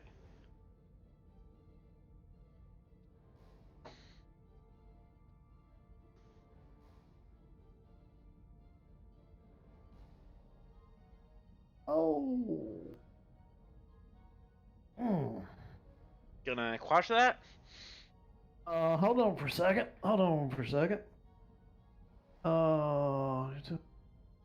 Cautious engineering, when you attempt a task of this discipline and you buy 1 or more d20s getting momentum, you may re-roll a single d20. You may re-roll that complication. Alright. Shucks, I was gonna have fun with that.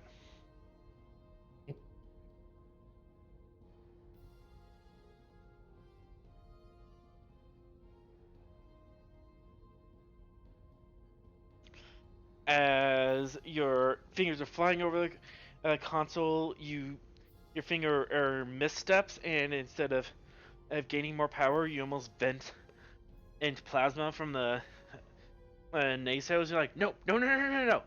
You get it back, and indeed, you gain back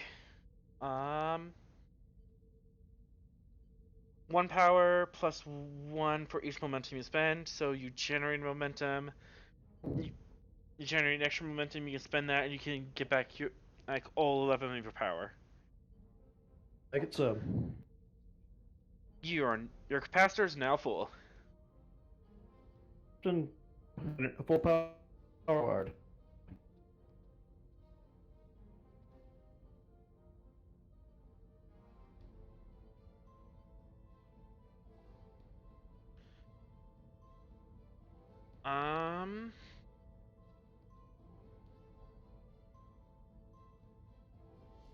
Lisa.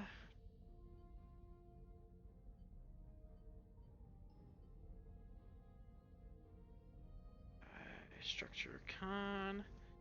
They're gonna go into an evasive action.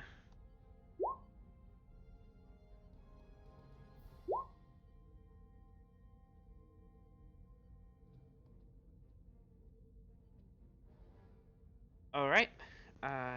Gain a threat. And all tasks to hit them is +1.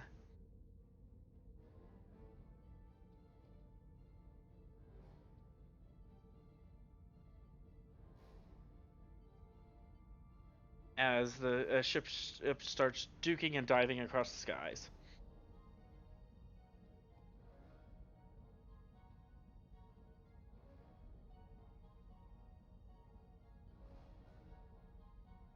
And goes back to you.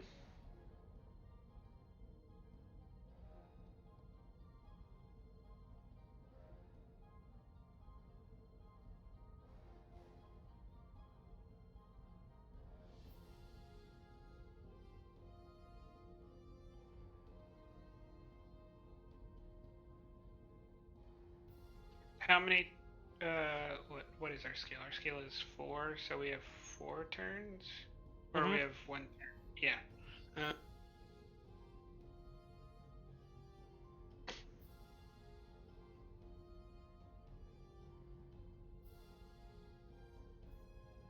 I guess we could do a preemptive scan for weakness, but we can't really shoot at them.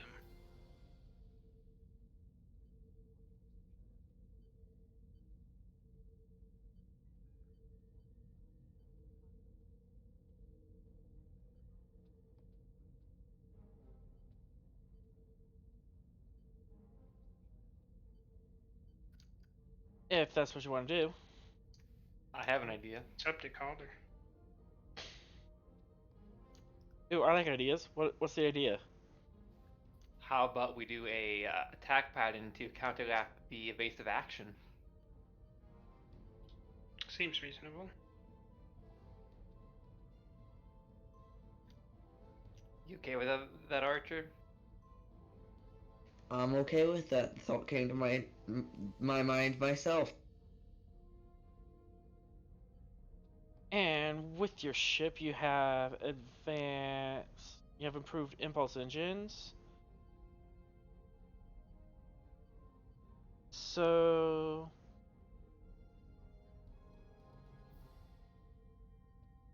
yeah, if you do the evasive, if you do attack pattern, you can spend 2 momentum to increase the difficulty of all attacks against you, due to the acceleration of the ship, while also gaining a beat on them, But the attack pattern is Daring Con, difficulty 2, assisted by ship's weapons con.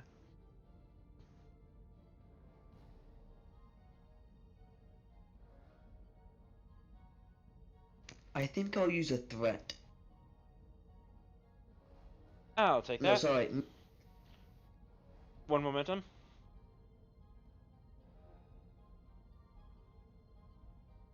Did you want to use a threat or momentum? The momentum. Okay. Assisted by ship's weapons con. Excellent. Gain 2 momentum.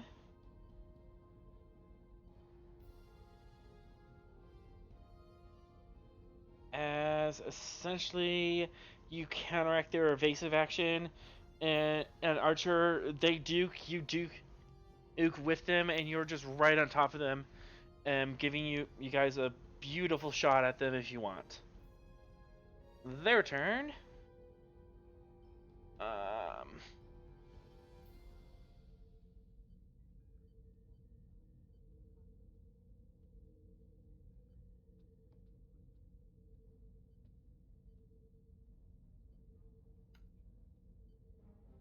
What to do?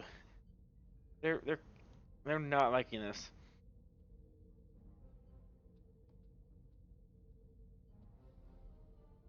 Alright, what was that? That power.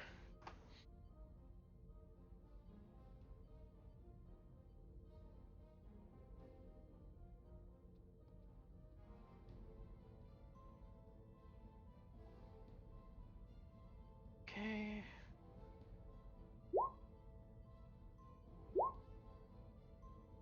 Well, you tried.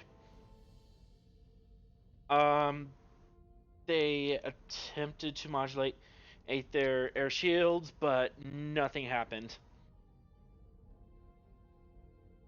Their shields flickered and fluctuated, but it came right back to the same resonance as it was before.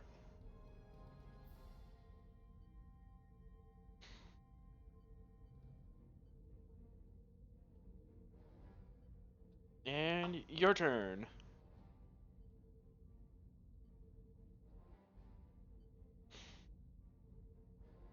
We're at the top of the round. Yes.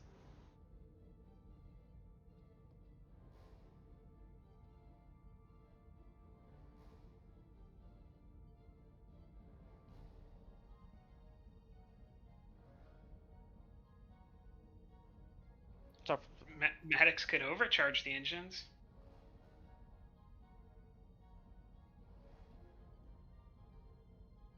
We can't really shoot at them because they haven't shot at us, so we kind of just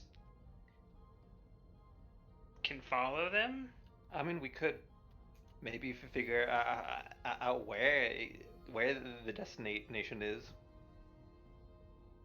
Yeah, can we try to figure out from the course they set before where their most likely destination was? Sure. Insight con, difficulty 2, assisted by ship's computers con. Sounds like a job for Archer.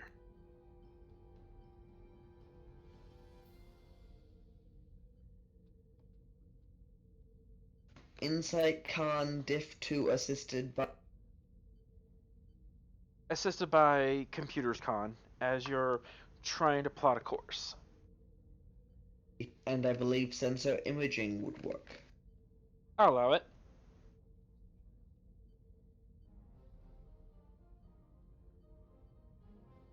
As you take a brief glance at the ship, they're definitely going deeper into the nebula. Your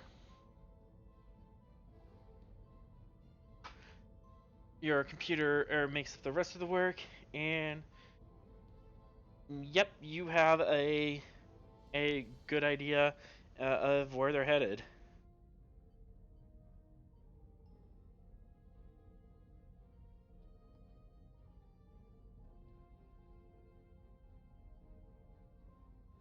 But something happens behind you. Tolek, I'm gonna ask for a reason science roll, difficulty 2, assisted by ship's sensor science. Alrighty. Breton, difficulty 1. Taking the momentum for an extra die. Alright.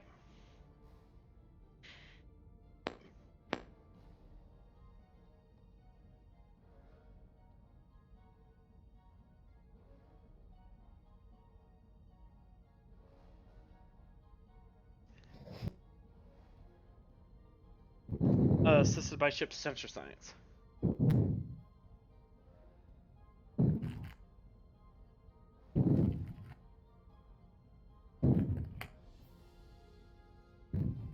Three momentum. You have 2 float. As message comes up on your screen.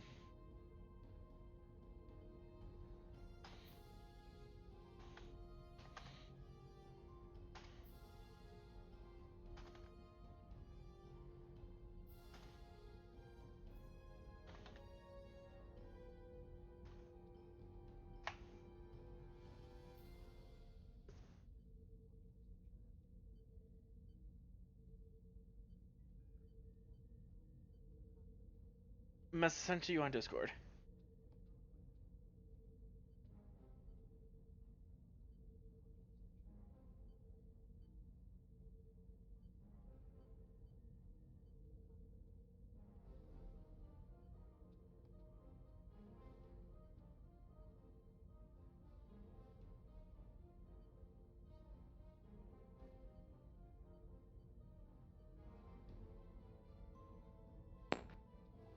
Um.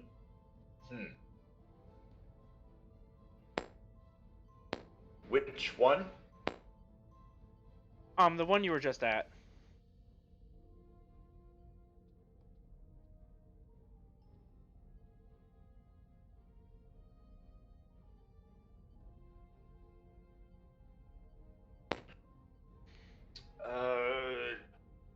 Captain, I have a report here that there are 3 Nuasicaan vessels attacking the outpost we were just at. They got the message out and slipped behind you.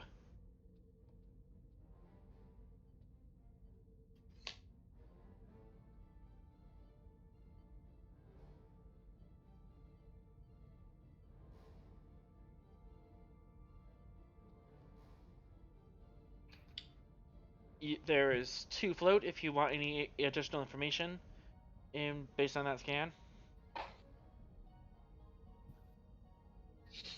Is the scan authentic or are we being duped? I'll take a momentum for that.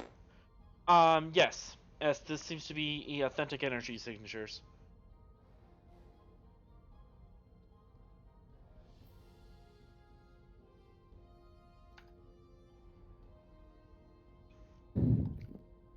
Is there a way to use that momentum to help us get back to get back there faster? Not based on the sensor scan, no. Oh, you would have to roll to warp back there. Okay. But if you wanted to know what type of ships they were, what they're doing over there. Yeah, let's do ship types. Okay.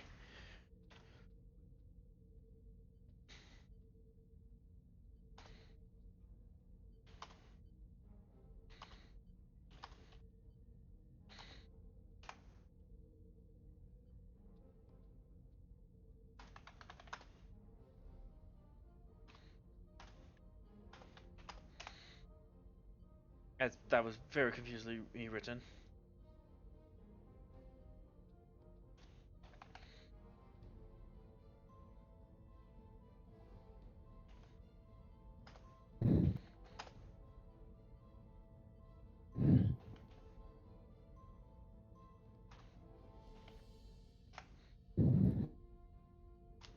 Alright, information sent to your console.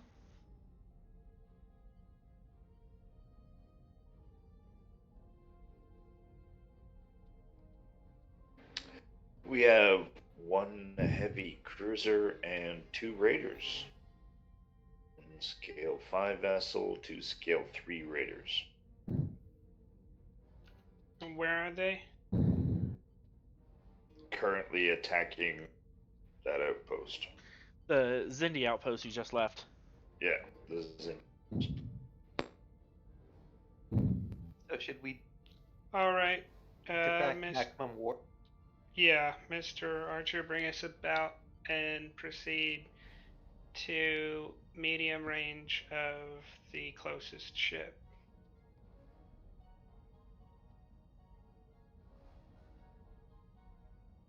Okay. Okay, gonna get preferably maximum warp. Yep.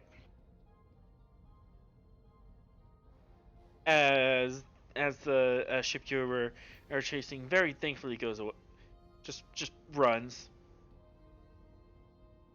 All right, to jump into combat range of one of the ships from this far away. Let's say that is Daring Con difficulty E3, assisted by ship's engines con.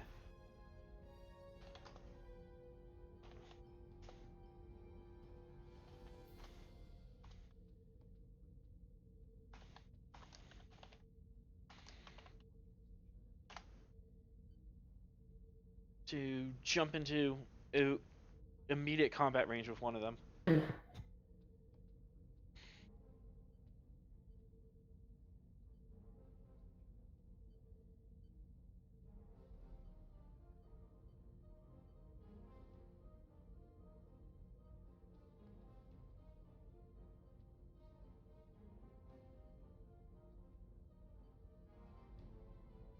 So, Archer, that's a roll for you. I will use 1 momentum. Excellent.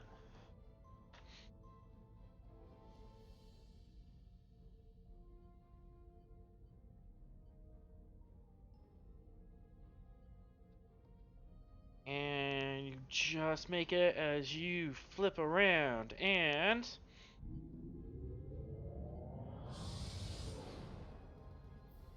jump up to warp.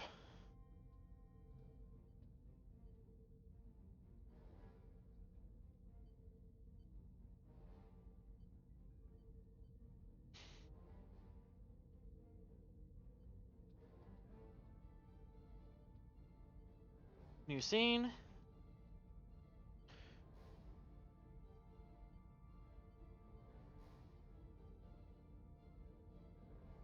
As you jump into medium range, means with this ship, the two raiders are staying in close formation with each other, and the cruiser is hovering just above the colony, and they're taking pot shots at the surface.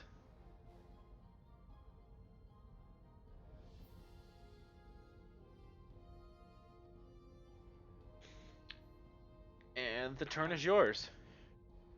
I think we should start with a scan for weakness. Excellent. Talek, that would be one of your rolls. Scan Coming up. Control Science, difficulty 1, assisted by ship's sensor science. I'll take a momentum for a dice roll. Okay.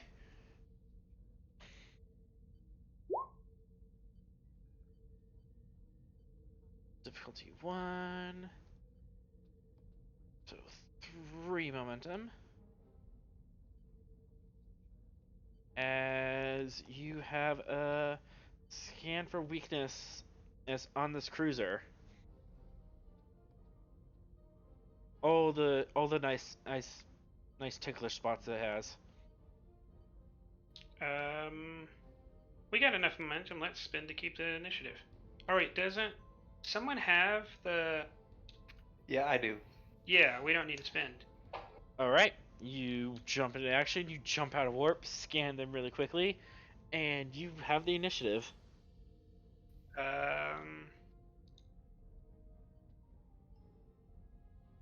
I'm going to direct you to shoot. That way, when you shoot on your actual turn, you don't get an increased difficulty.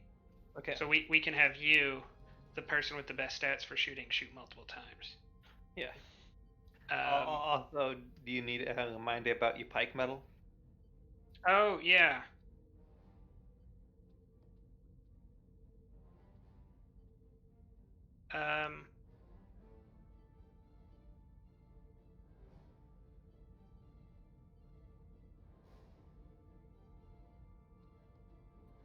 Yeah. So, well, it depends on the difficulty because I have 2 directs, and it depends on what the difficulty is. We already have max momentum, so we don't need the momentum from me I succeeding. know it. All right. Like I'm just reminding you. No, that yeah, now. good call because I would have forgot. All right. So you're in medium range. That's difficulty 2.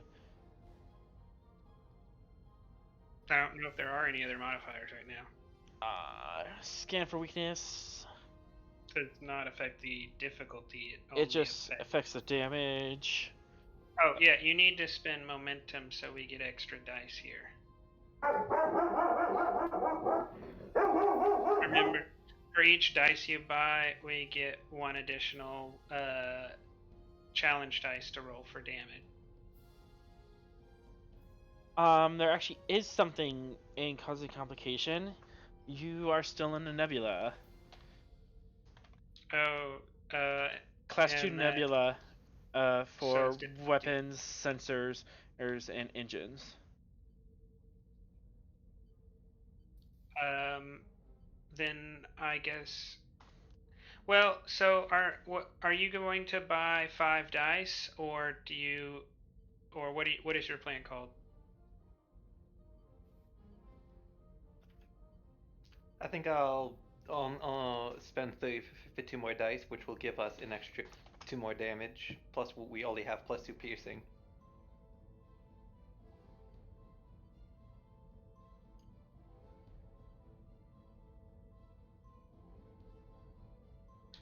Okay, then I'll go ahead and.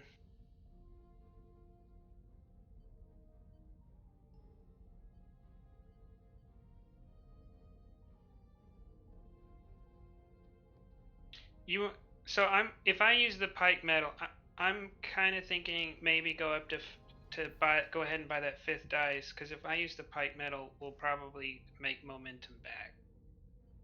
Okay. So just spend all the momentum for 5 dice. Well, we'd still have 1 left. No, we wouldn't. That's right. We'd spend all of it.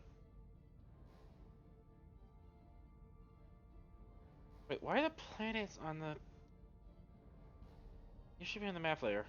And yeah, I'll because of my Christopher Mike medal, I'm going to have this my assist roll a natural 1. Nice. It's on the back of my sheet if you need to read it. No, I'm familiar with the pike. Alright, so this would be difficulty 2. So difficulty 4 roll. Okay. Control. One sec.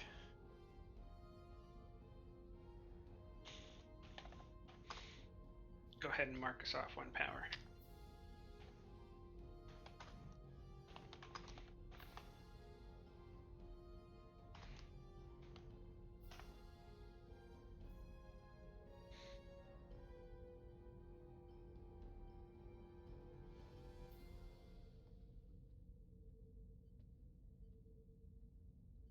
Ooh. I think we're lucky that I beat you, Archer. Yes, I believe we are.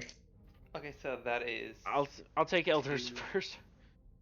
By the way, I would like to use my Spirit of Discovery to spend my determination and generate 3 momentum. So we can quash Calder's complication if necessary. We gained. I don't think that's necessary. We gained 4 momentum. Yeah. I mean, he could still do it, and that would overall give us 5 momentum total. So I don't think it's a bad idea. Okay. What value would you spend? I'm using a talent. Does it require a value? Yeah, it's a human talent. I don't know if it requires a value. I mean, it's the humans are in the core book, so we can check real quick. No, it doesn't require a value. Alright, so +3 momentum. As Yeah, you have a solid target lock. Roll that challenge dice plus. Oh no, it does say the normal conditions for spending determination still apply. So I think that Okay, I don't know. so I would read that as requiring a value. I'll make it more interesting if there was a value. So, what value would you spend your determination on?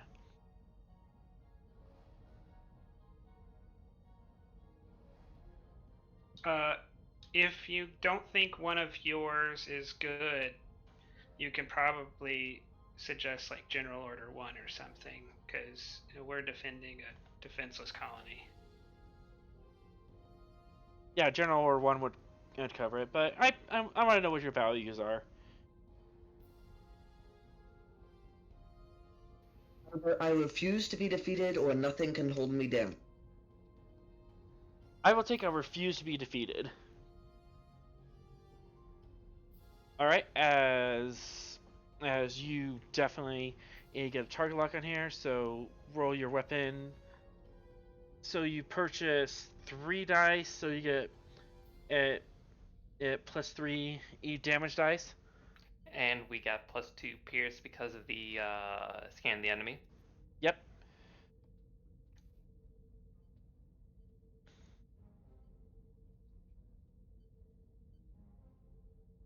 And I'm guessing we're spending 2 more pierce. Well, we're getting more pierce with the versatile. Let me just find the Svalinn. Okay. So how many extra? 3 extra. On top of weapons plus the scale. No, security plus scale is the base.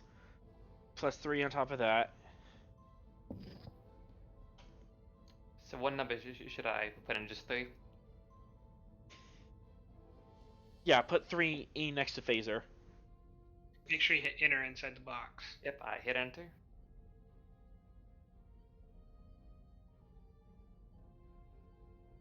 I will re-roll those 3 challenge for a momentum. Well, first remember phasers come with versatile too, so you get 2 free momentum spins that don't come from the pool. Okay, Yep. so let's do 1 versatile for the re-roll. All right. I count 12 with 6 piercing. Yeah. Owie.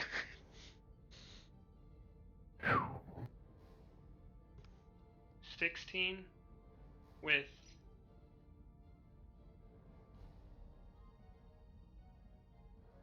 16 with 6 piercing. All right. So I ignore 6. Oh yeah, we gotta remember to declare area or spread, because spread would have made this impressive. All right. We can still do devastating attack though. Yes, and I could still. And I think we can still spend 2 more momentum for me to hit again. Well, no, because it would be 2 more. Because it's not your turn, it's my turn. I'm directing you, so we would spend 2 momentum, and I would be able to take another action. So we're at Okay. 16. Which means I would have to direct you again. With. Which I could do, but it would increase the difficulty by 1 because it's my turn. Okay, So it'd be difficulty 5 to hit them. Okay, so I'll wait till it's my turn again. Yep. Well, my turn. Okay, so 16 damage total. I ignore 6 resistance. So that's 1, 2, 3, 4, Did we- 5, 6, 7, 8, 9, 10, 11, 12. Shields are gone. That means at least 2 breaches. That's at Let's least 2 breaches. let's do devastating attack. Spend 2 momentum for that. Yes. Okay. So one of the float from versatile and 1 from the pool. 2 breaches. Yeah. So devastating attack brings that to 3 breaches. Hold on And a second.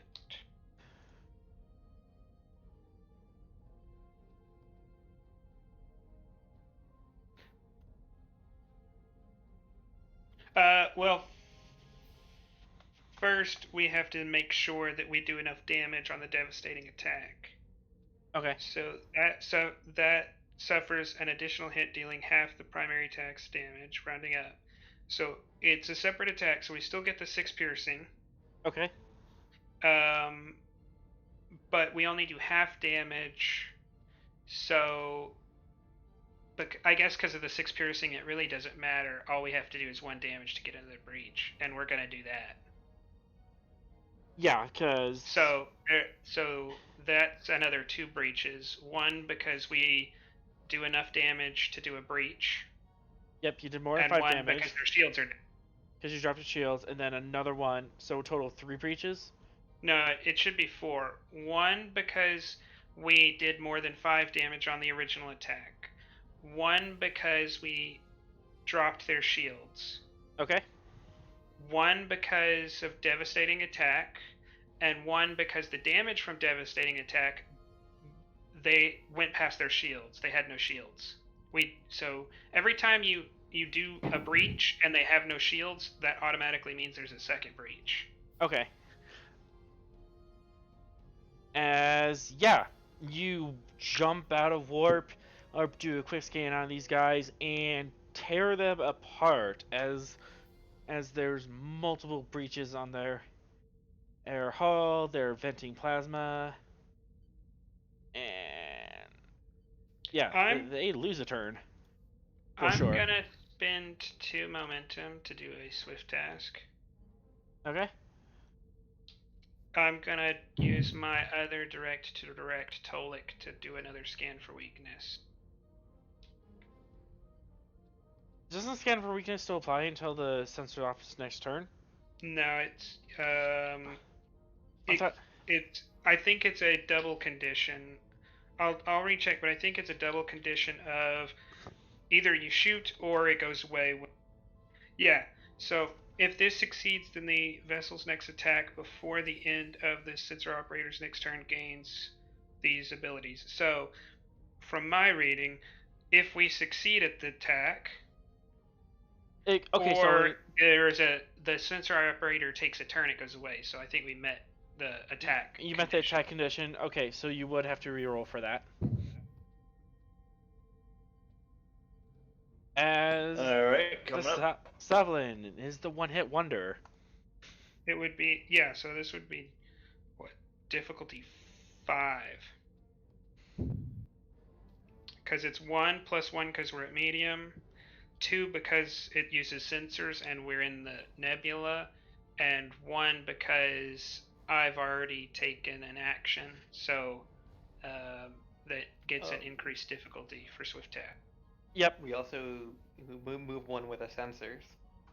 Yep, because you have the advanced sensors, that brings the difficulty down 1. Okay, well maybe then let's talk some strategy. Maybe it's better just to shoot them with phasers again and not do scan for weakness, because their shields are down. Well... they're both difficulty 5. What's the difficulty on scan for weakness? It'd be difficulty 5. 5? Yep, it would be 2.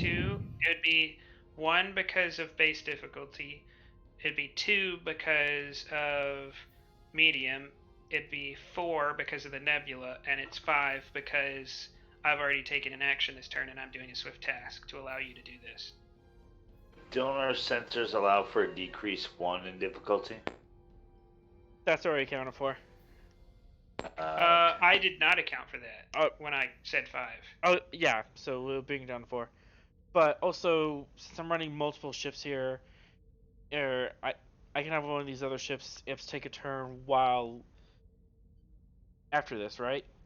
Because the cruiser lost a turn, but the raiders haven't lost a turn. Well, I'm talking about doing a swift task, so it would all be on my turn. Okay. So after we did this, then that would end my turn, and we'd go back to turn order. Okay. You're still jumping turn orders. Got it. Alright, well, if we went for the scan for weakness, if I took a momentum for the extra dice, that brings us up to 3. The assist, we could potentially reach for. I'll be assisting you, and so will the ship. I think we have a very good, very high likelihood of succeeding. My control science is 17.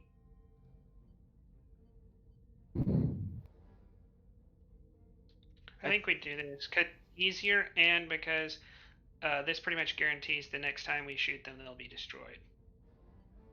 Yeah, pretty much.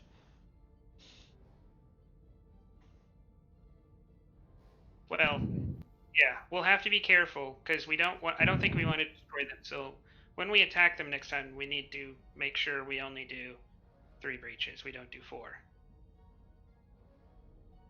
Oh wait, no, they only have a scale of 5. They have a scale of 5, so We only want to do. Oh. Uh-oh. and you've done 4 breaches. I don't think we can shoot them again without destroying them. Not really. Did you roll the breaches? It doesn't matter. It's an NPC ship, so it just gets X number of breaches.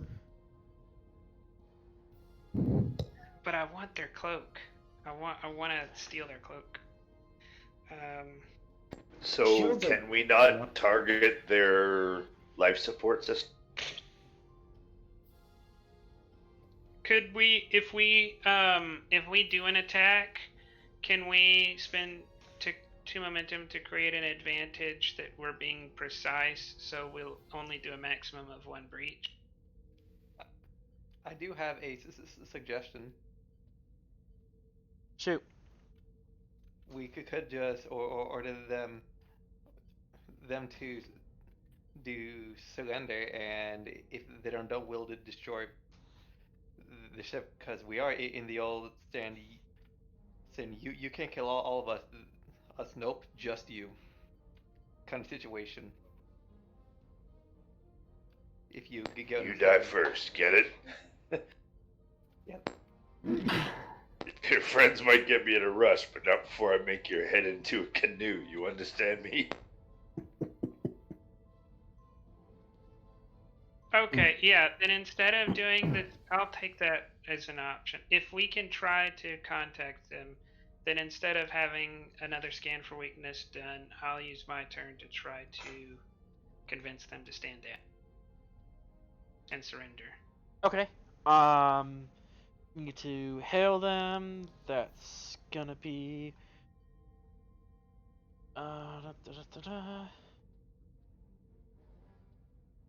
I can only do 1 task, so if it's a task to hail them and a task to convince them, then I can't do this right now. Yeah, you would have to get them on the horn first, and spend a turn talking to them. Okay, then I will direct Maddox. I'll direct Maddox to get them on the horn. That way it'll be available for when my turn comes back. Aye, sir.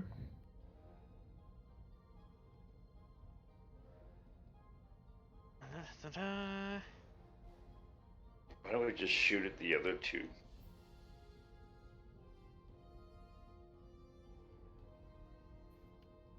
I mean, if I don't want them leaving. Yeah. Well, I mean, if we do the idea, I said there's a chance that these two will stop also, because we're the big ship's the boss of these 2. Or they might run away. Yeah, but we know where that ship we were chasing was going.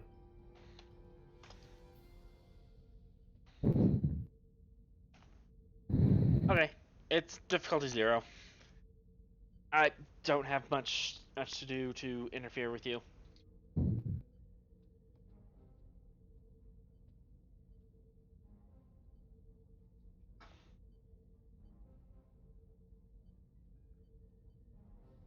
Oh, that was Presence Con, not Presence Command. I still wouldn't have made it, though. Because that's a 17. Alright, so. Gain 2 momentum, but there's a complication. Are we re-rolling, Yeah. squashing, or. Let's squash that. All right. Squash that with the momentum gained, and you do have a hailing frequency open. But before you can get it to turn out, this guy is. All right.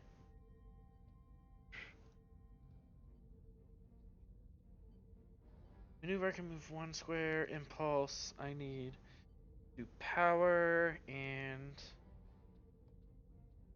anywhere within long range. Okay. So back to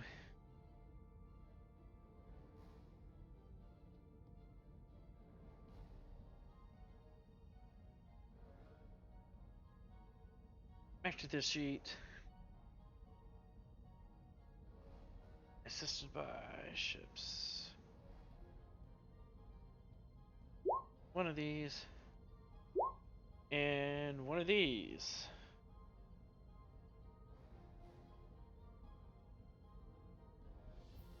Generate 2 threat as they get just within long range of you.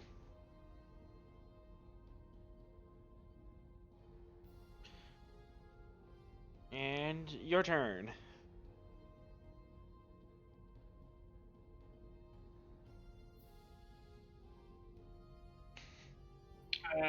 Who's left? So to think, the first action was Archer warping in, or was that before combat started? The first action was Archer warping in.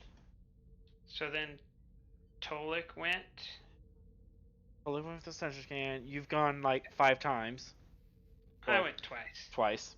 No, I only did one. I only ordered Calder to do the thing. I didn't use my second direct because it wouldn't. Oh yeah, I did. You did a second direct to I directed Maddox. Yeah. Maddox. So That was Maddox only like and 5 Calder. minutes ago and I forgot. Yeah, Maddox and Calder have turns. Well, does either Maddox or Calder feel like trying to convince the Nuasicans to stand down?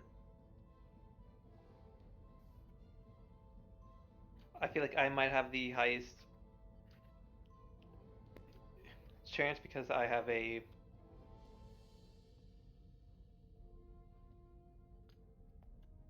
I'm feeling lucky. It's probably gonna be Presence Command. Yep, Presence Command. Normally difficulty 2. I'm gonna say difficulty 3 because you're firing on them.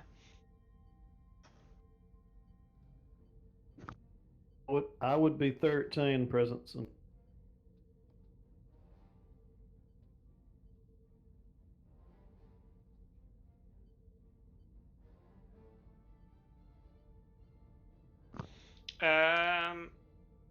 I mean, if you want to start talking.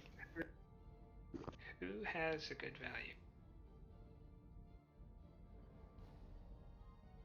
Does anyone have a good value on making peace or convincing people or? I'm not seeing it. Non-violence or anything along the lines of prosperity.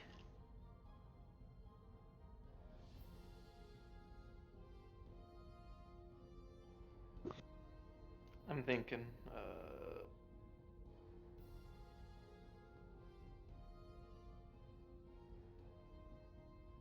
Yeah, I'm not seeing it. Maybe, Calder, you could go ahead and just shoot one of the other ships. Okay. I'm guessing this boy's in range. They're at long range, so it would be increased difficulty to hit them with phasers. Wouldn't it be easier to just set up the shields? Well, modulate the shields. You could shoot them with torpedoes at only difficulty 5.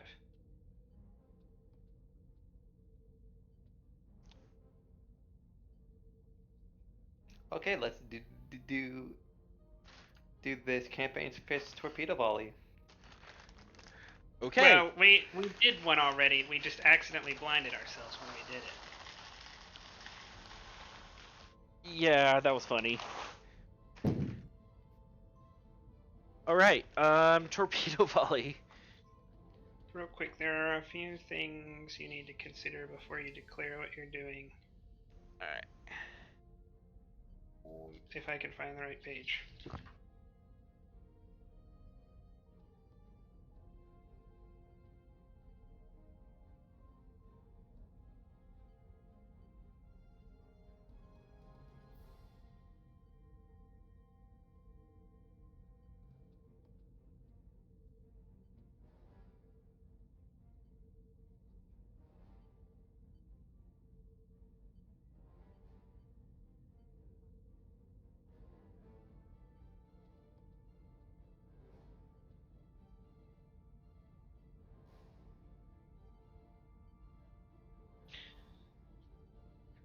Okay, so what you want to do is say that you're doing a full spread, because we'll get an extra challenge dice, and we'll get the spread effect. So if we do at least one breach, there's a chance that we could do it could like chain, and we'll do a bunch of breaches.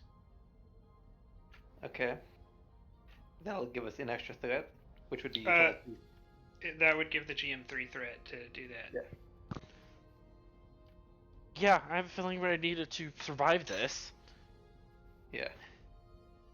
Because you are locking and loading torpedoes. 3 threat, and you're doing full spread. Yep.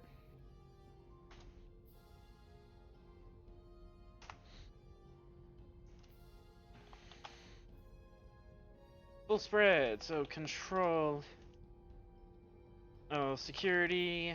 Normally it's difficulty 3, plus the nebula is difficulty E5. Does full spread do anything with the difficulty? Nope. Nope, it's just damage and all that. Mm-hmm. The cost of the cost is the threat. That makes sense.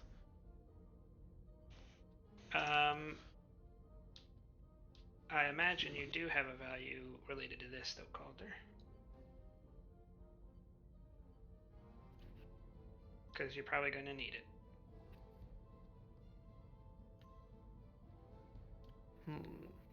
Would no one like the bully works because these guys that are attacking an unarmed facility. Very much so. I would totally take that. These guys are definitely bullies. Okay. I'm spending a momentum, so that means I don't have to add a dice, which will mean 2 free successes. Wait, what? The value of a dice counting as a crit, or is that just... yeah, you don't have to spend a momentum for that. That just happens. You just spend the determination. So mark down that you spend a determination, and you just get +2 on your roll. Okay, I'm still going to spend a momentum on a third dice. That's the cost. It's 2 momentum for the third dice. Well, I'm still getting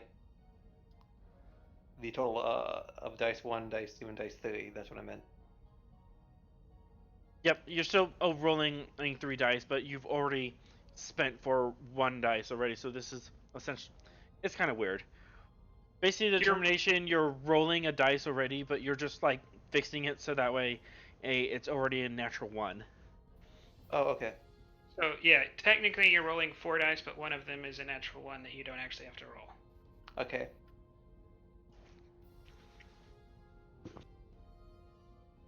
Oh, he did it and didn't even need the extra 2 for determination. We gained 3 momentum. So that's the actual momentum. That's 3 momentum. Nice. And what are you hitting me with? Goodness. Make sure you add 1, temporarily add 1 to the ship's torpedoes. Yep. So I think they should go to 4. Yep, ship's torpedo goes up to 4. Or challenge dice plus scale plus security. Yeah. I think we'll do the devastating thing for 2 momentum. Well, there's because we did spread, there's so much to calculate, so let's hold off on declaring anything like that until we get the damage. I And think it's not. Don't add 1 to the torpedo roll. It should be 4 because it's 3 plus 1. Okay. Yeah, we might do devastating, but it's a whole lot to calculate because we added spread already. Yeah, I think devastating is just +1 breach. It could, in this case, it could be a lot more than that. Oh, okay.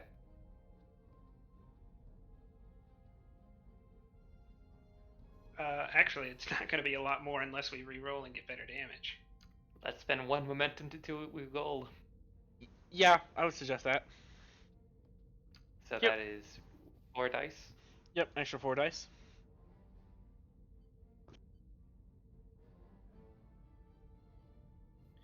That's 8.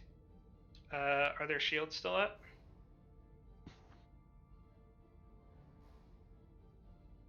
Uh,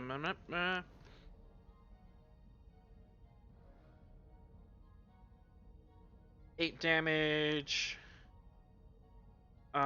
Resistance. So. Alright. 8 minus resistance is.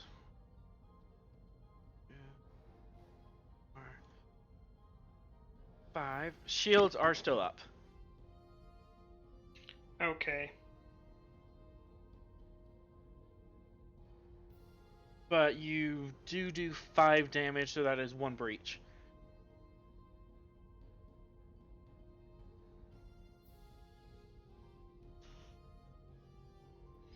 Okay.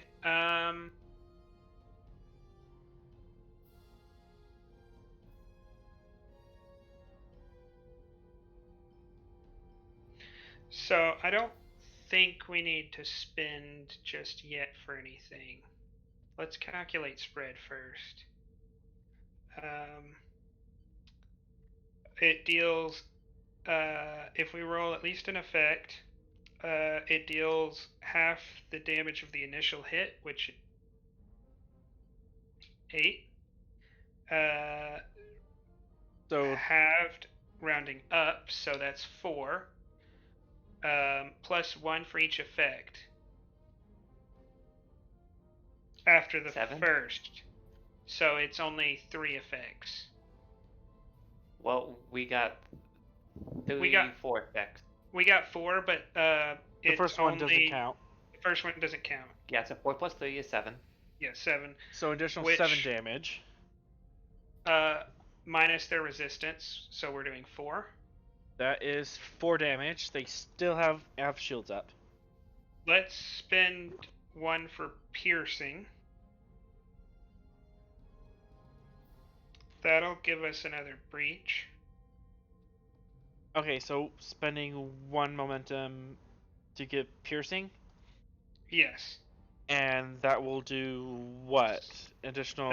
Instead of 4 damage, it'd do 6 damage. 6 damage? Okay. That will drop the shields. And Oh. So that means we're up to 3 breaches now. 3 breaches and pop. Yeah. We probably could have done a lot more with devastating attack, but we did. Oh, actually, with high yield, we did. High yield does another breach. Yeah. 5. We did 5 breaches with high yield. Because the spread attack counts as a separate attack.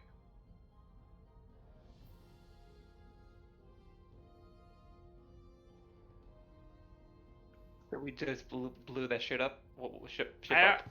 I don't think there's, like, particles left.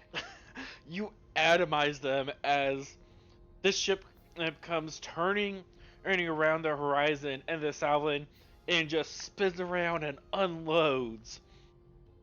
With all the Borg fighting fury you guys have, so yeah, the steam runner has 2 torpedo launchers up front, and then We have the torpedo pod in the center between the nacelles. yeah, the sensor The secondary hull, that is basically just a giant torpedo magazine with a deflector dish in it. So you just hold down the trigger and unload into this poor raider. Yeah, 3 painful torpedoes into it. This is a 3. You probably unload a volley of 20 torpedoes of one shot.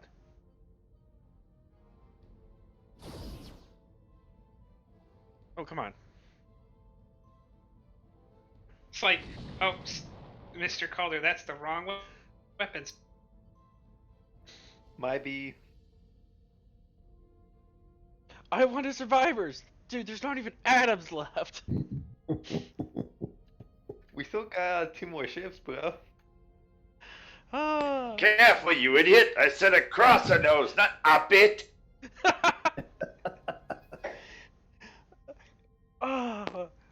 Yeah, I want to unleash you guys against a Borg cube. I just want to see what happens. Anyways.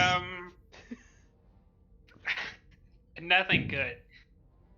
It's a whole lot worse than this because they can breach it in combat.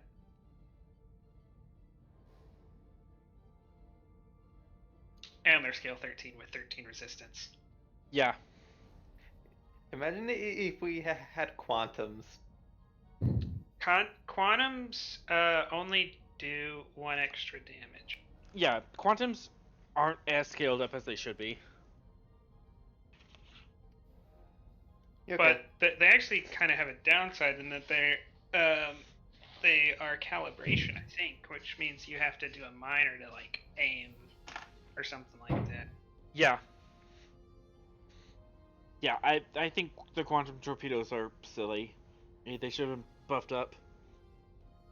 Yeah, I mean, by the rules, like, nuclear warheads are not that much worse than quantums. They're only it's only like a difference of 2 or 3 challenge dice. But regardless, so you have a dead cruiser in front of you and a particle cloud out off your starboard. I think it's their turn. It is their turn.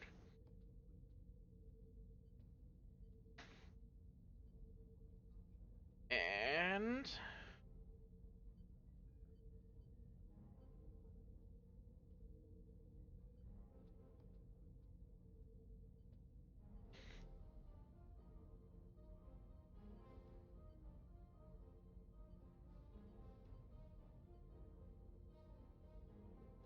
as another ship warps in.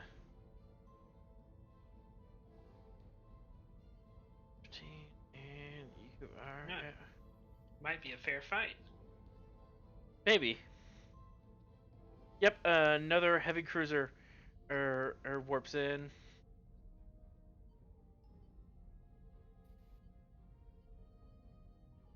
And this raider is... Oh, I take that back. Quantums have Vicious 1, which actually makes them somewhat better. somewhat. Now, you really want something devastating plasma torpedoes because of persistent. Yeah. We got hit with plasma torpedoes in the last episode of the Tereshkova, and that's one of the things that really hurt us and destroyed the ship. Alright. Imagine if the Delta Quadrant book had transphasic torpedoes. Not much, but... Well, there is there in the operations book there is a transphasic cloak. Well, I'd imagine transphasic would only do a damage bonus to Borg, because So, they. this raider swings around the other side of the planet, and I spent 5 fret to drop these guys in on top of you. And it is now your turn. Who's left? I think just Maddox. Yep, Maddox is left. He spent 1 power. I can't ever remember if torpedoes cost power. I think they do. Think so, because I think beams have an option for if you spend power on it, does it some bonuses. Yeah, it depends on the talent of the ship, and it depends on the type of. I don't think we have. Yeah, it depends on what type you have. I think we have arrays though, or do we have beam? No, we have arrays because we can use spread. Yeah, you have a raise.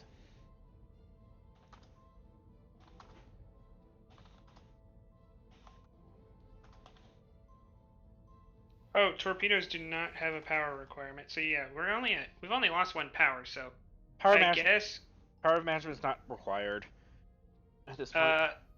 you could. Well, actually, I'm thinking, Maddox, if you really knock it out of the ballpark on some power management, then we could dump a whole bunch of power into our next phaser shot. I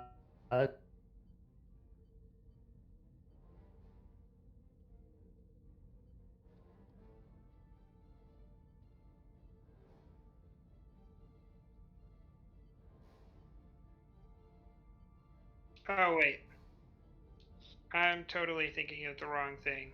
We don't spend power to remove their power. We spend momentum to remove their power. So that would not help.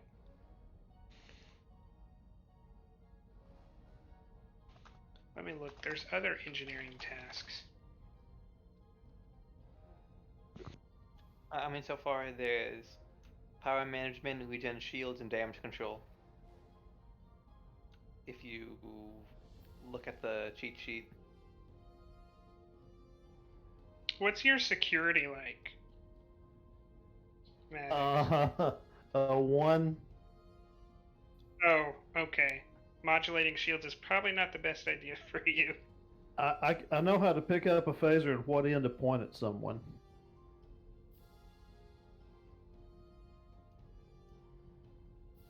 Unless holding it in action is a thing. It's not.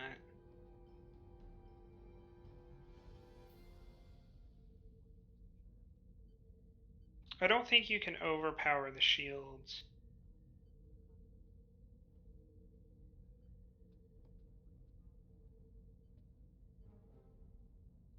Oh, their shields are down. Could Maddox start beaming people from the command areas of the downed cruiser, or the cruiser whose shields we took down, into the brig? It would be a crazy difficulty, like difficulty 5. I mean, their shields are down, but your shields are also up. Oh, that's right. You would have to throttle your shields.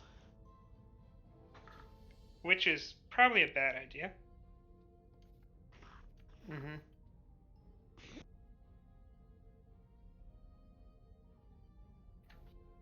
What's your con like? I've got a con of 3. He could maneuver us into a defense pattern. Can you maneuver from engineering? Yeah, you can override consoles. It increases the difficulty by 1. So that would be a difficulty to do evasive action. Yeah, because this it doesn't include the ship's engines, so no nebula increase. So it would be difficulty 1 plus plus being at a non-con console. It would be difficulty 2, daring con, assisted by structure con.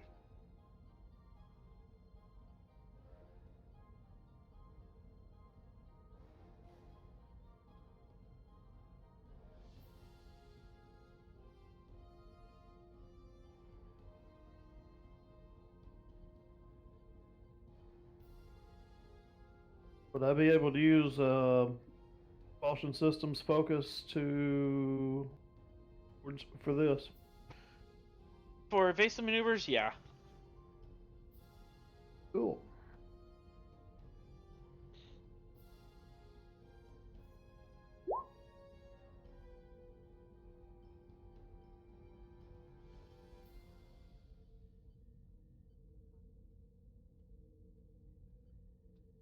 And the difficulty was 2, 1 base, and then 1 for being on a off console.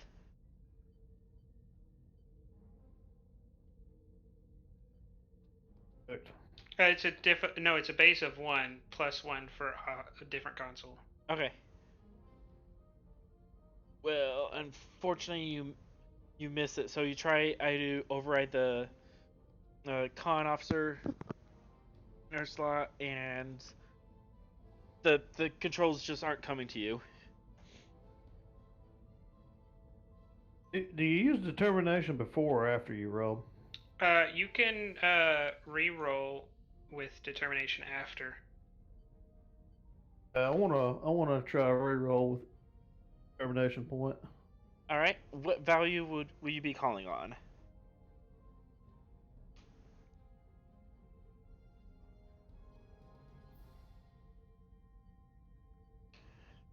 Oh, let's see.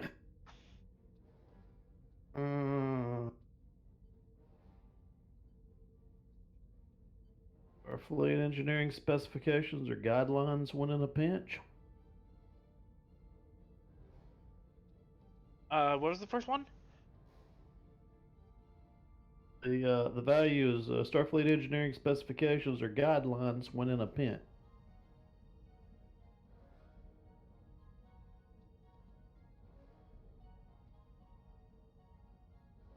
Yeah, I'll take it.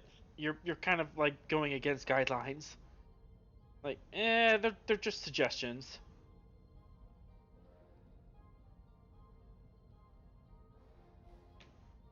So that will allow you to re-roll. It's just his dice, right? Not the ship's dice. Elder. Probably right. Say that again? With determination, you can't re-roll the ship's dice, correct? No, just yours. All right.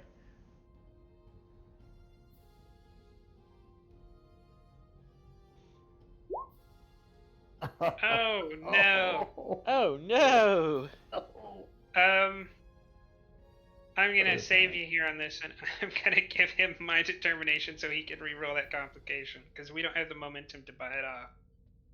Aw, I was gonna have fun with that. All right. You have another determination. You can spend it again.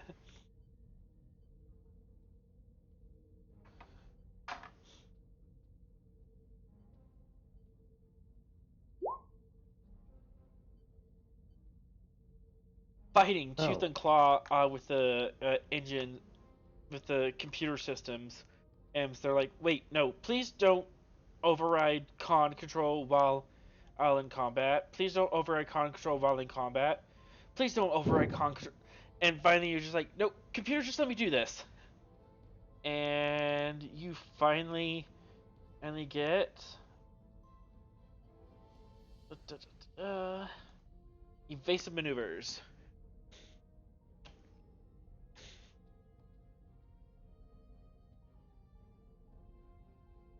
Should we spend our last one to increase the difficulty? Yeah. How does that talent work? Which talent? Improve impulse drive. Oh, you have to spend 2 momentum. But I will take a momentum and a threat to allow you to increase the difficulty of all attacks by an extra 1. He's not the flight controller. Oh. No, never mind. That doesn't come into effect.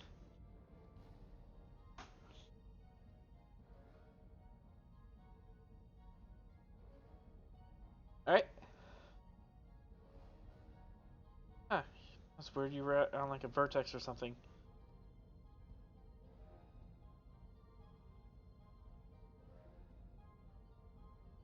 Anyways, anything else to keep your turns?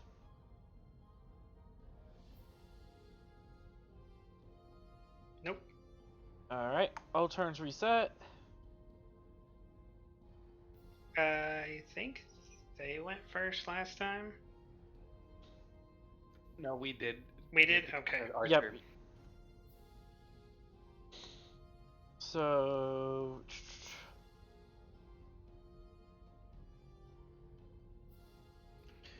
Cruises at long range. I'm gonna do a torpedo volley.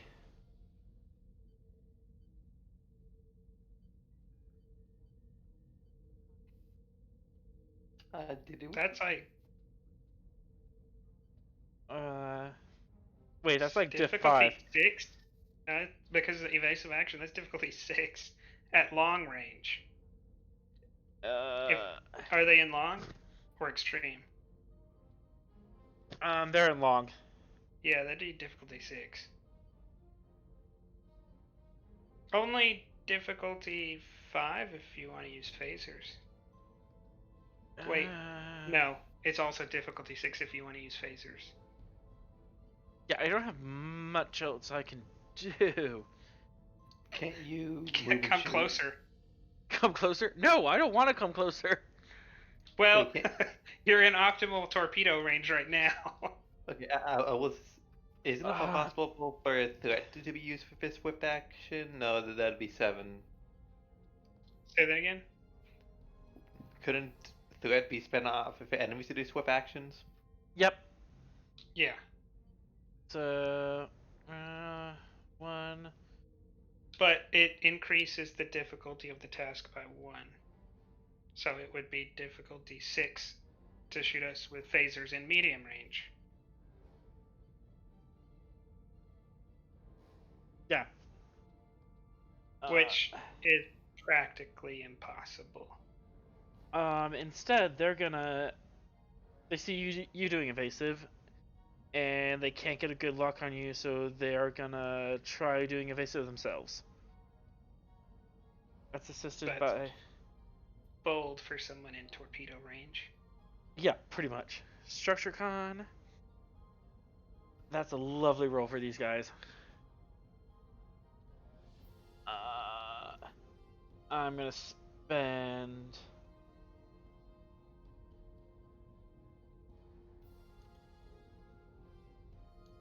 I'm gonna spend 3 threat for extra dice.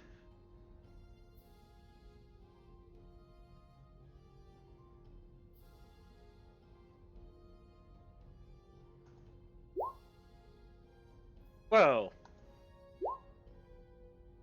Bully for ya. You know what? I'm just gonna let that complication in sit. You guys want 2 momentum, or do you want something funny to happen?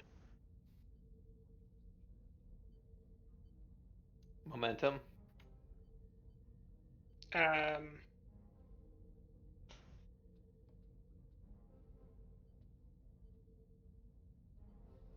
fine either way. Alright, I'll just give you 2 momentum, because I can't quite think of anything specific for them.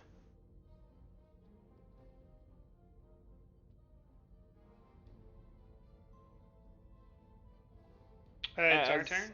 Yep, as they juke, dive, and get in an evasive maneuver on you to try to outfox you. Your turn. Can we still use Tolek? Yeah, I'll allow him. I think we have Tolek scan for weakness. I'll set up Tolek sheet. I mean, it's control science difficulty 4, right? Difficulty 3. Which is 2 because of sensors. I think no, it's +1 for every range out of close. And they're in medium, so... That would be 4. 4. So, I'll drop to difficulty 3 with the sensors. Oh, that's right. I keep forgetting about that. Focus. I don't think he has a focus. Sensor operations? No. Nope. Archer assist. I have that focus. I don't think All this right. can. I don't know if you can assist in combat. If you could, it might cost your turn. I mean, I think spending a dice to get 3 dice would I be think- helpful. You definitely can assist because there are talents for assisting in combat. But I don't know what that means. Like I've almost never seen it happen, so that you're gonna have to put the GM on the spot for that one. Gee, thanks. So control science, and I'm going to spend a momentum to give myself a dice. Okay. Go ahead and spend 2, because it is difficulty 4. Oh, a difficulty 3. It is, well, he has a 17, so I guess you could get away with just spending 1. Yeah. And I will allow the e-assist, as with your evasive maneuvers, you could be trying to like swoop in closer to get better sensor resolution. I think technical expertise gives him a reroll. a reroll, yeah. Yes. So keep that in mind. Yeah, I'm going to roll.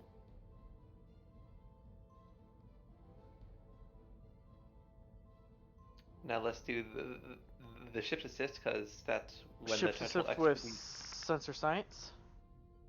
Yep, that's good. And So, Archer with reason science. Or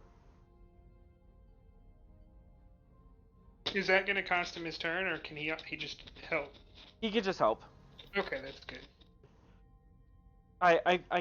I can see him like maneuvering the ship a certain way to make sure the sensor or images are clean. so 3 more momentum. Plus 3 momentum. As you have scanned their weaknesses.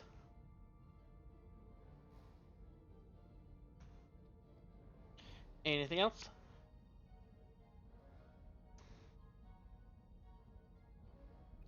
Should we spend a momentum to keep the initiative? It'd be 2. 2 momentum. Let's do it. Yeah, let's do it and keep it for Calder. Alright, 2 momentum am spent. As these guys are very unfortunately in boom boom range. And let's declare spread. What weapon? You definitely want to do phasers. It's Phaser at this range. It's difficulty 4 phasers. Torpedoes would be like difficulty 6. Oh, okay.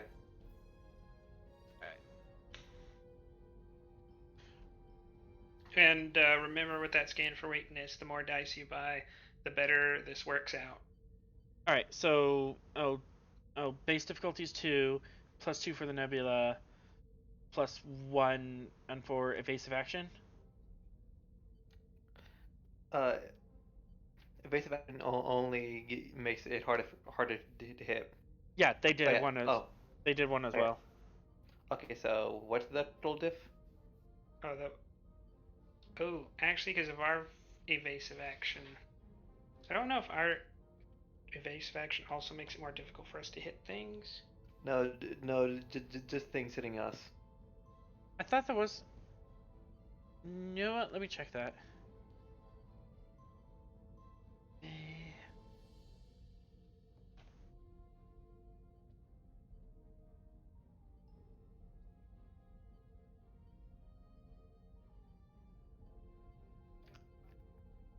I mean, the plan is to.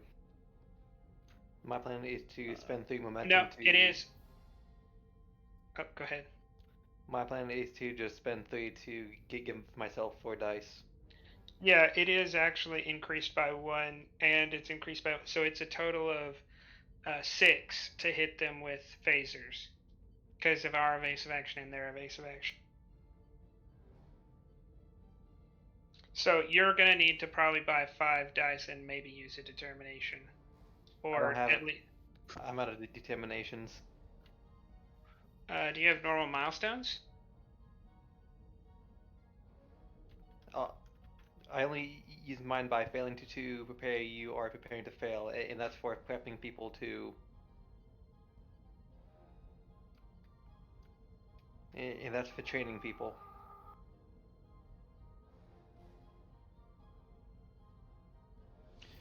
Because I use it to train the people for the boarding action.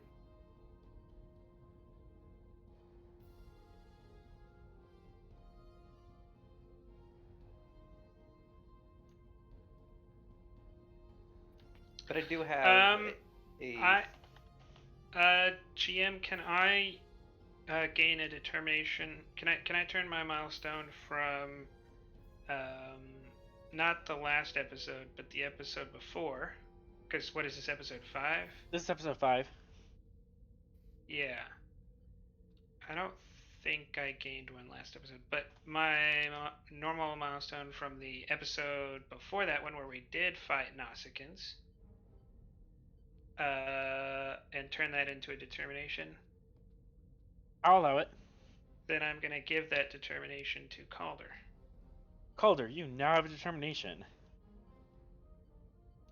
So that is a +2 of success. So that gives you a chance. If you go ahead and buy 4 dice, that gives you a chance. Yep. Alright, so we have 3 momentum, so 1, and then 1, 2, brings you up to 4. Wait. It's 2. 5. It costs 5 resources to get Okay, the so 4 dice.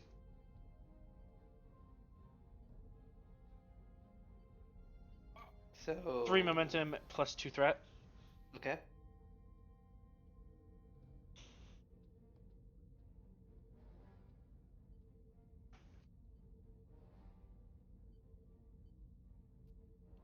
Nine. Wow, so you gain 3 E momentum. Yeah, there. Normally 10 is about as high as you can get without an assist, so you're right up there. And Just rolling aces. Or drawing ace. My metaphor makes sense. So, yeah. Target locked. You. It's +3 on the phasers. +3 a challenge dice on the phasers. And you have piercing on that. Mm-hmm. You have to get at least 1 effect for the piercing, and then it's +2 for each effect. It's not automatic. Yeah.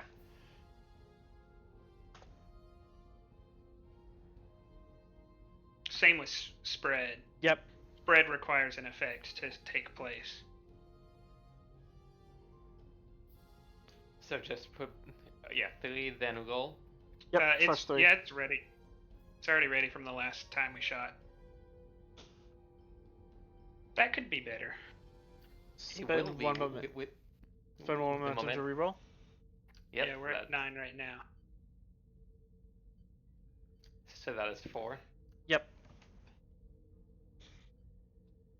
Ouch!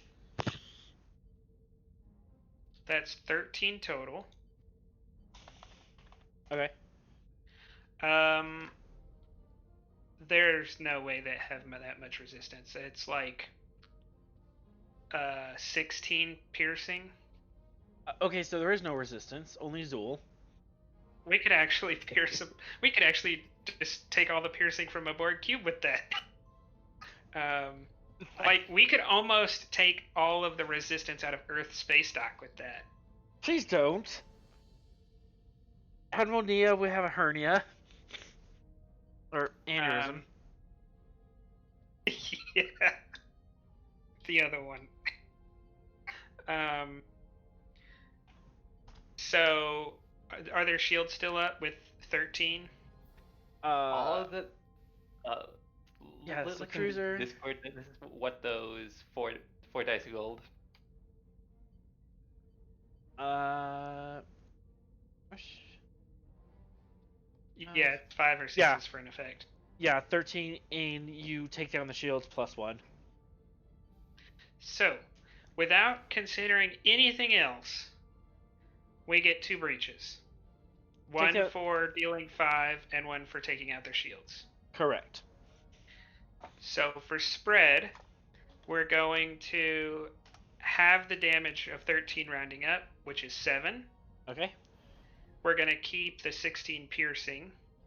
So no piercing. And we're going to add 7 from 8 effects minus 1. So we're doing 14 damage. So somehow our spread attack is doing more damage than the original attack. That's very much another breach because you hit 0 hull. It's 1 for doing 5 damage, 1 for the 5. 1 for 5 damage. 1 for hitting for... 0 shields. Yes. So and if we spend 2 for devastating, which you can do with versatile. No, you have to use your momentum for that. Actually, no. Both the spread and the original attack get versatile because they're separate attacks. Okay. So, and the 2 versatile from the original attack on devastating, and because we're evil, we can spend the versatile from the second attack on devastating, and I think we're gonna hit 6 breaches. 8. Yeah, 8 breaches.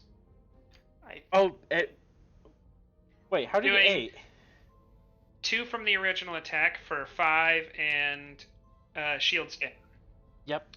2 from devastating because devastating is half damage, but it still gets the piercing. Yep. So we already calculated that number is 14. Well, it's not 14 because it doesn't get the +1 from. It's only 7 damage, but that's still enough for doing 5 and over the shields. So that's another 4. So that's 4 total. 4 from the original attack using devastating. For the spread attack, we get 2 that we already calculated, and then we spend the 2 versatile from the spread attack on devastating, and that gives us 2 more.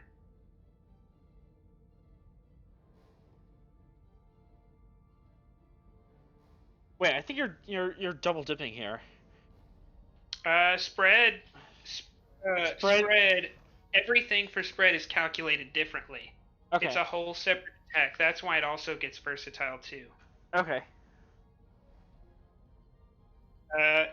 I can read. I mean, if you want to, you may have a different interpretation, so we can read the thing real quick. It's. Because I'm reading 2. Okay, 2 breaches from the first attack, 2 breaches from the spread attack. It says, this additional hit is resolved separately, and each hit against the target is reduced by shields, reduces by resistance, reduces shields, and potentially causes breaches individually. It does not specifically say that like all the effects are carried over, but because I think in most of the games I've played in, it's ruled that it's a separate attack because of that passage, so that the versatile 2 would also apply. The versatile 2 would also apply, yeah. So that would be 8 breaches. 8 breaches. Calder atomized 2 ships in one shot. Okay, so I'm gonna have to be really big guns against you. Calder the Borg. Calder v Borg. Anything else this turn? Do you want to keep the initiative? Oh, we already did. Yep. So has to go back to me. Yep. I apologize. My D&D bad luck. It's Star Trek Adventure Good Luck. That was a skill 5 vessel, correct? Yes. A scale 5 vessel, and you. There are no non-Borg ships that we couldn't have one shot. Like, there's no ship in any faction except for the Borg that could have survived that. Even the Borg Peanut? Uh, Actually, the only thing that could have survived that is the larger sphere and the cube. The smaller sphere and the scout ship couldn't have survived. I mean, this is what the ship is designed to do: break teeth, or in this case, atomize teeth. Yeah, these guys are gonna make a morale check.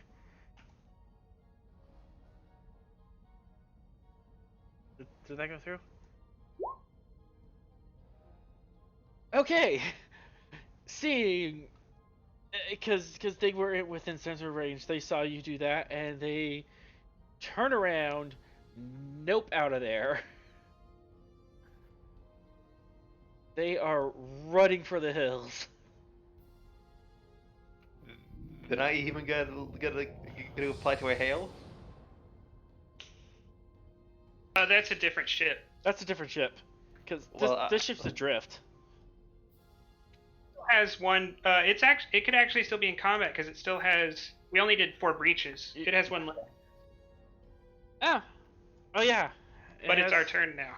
It is your Yeah. turn now. I think you could spend 2 to keep the initiative if you wanted. They would just try to repair.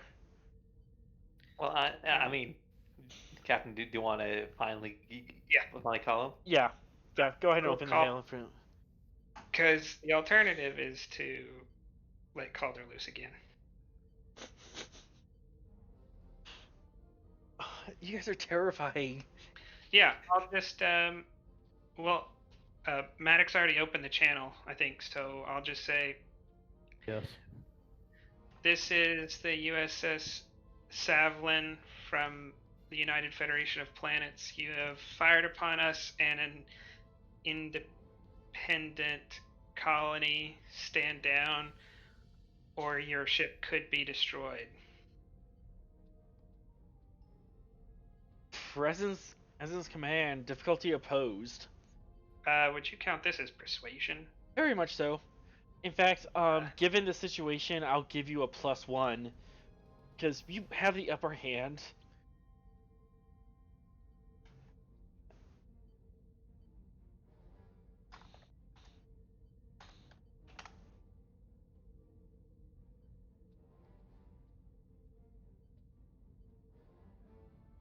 Okay, take a threat.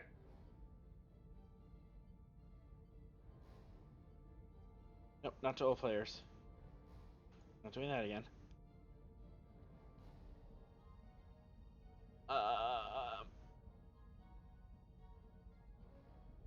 I'm gonna spend up to 4 dice.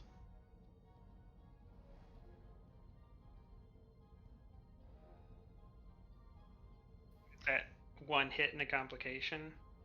Yeah, 1 hit and a complication. GG, guys. That's 3 momentum. 4 because we had a +1. Yep, so you gain 4 momentum.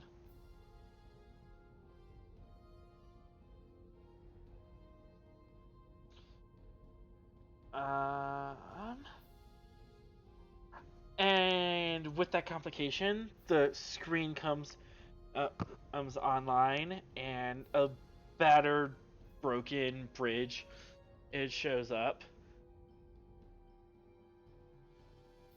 That was the wrong one. I wanted to turn off the combat music.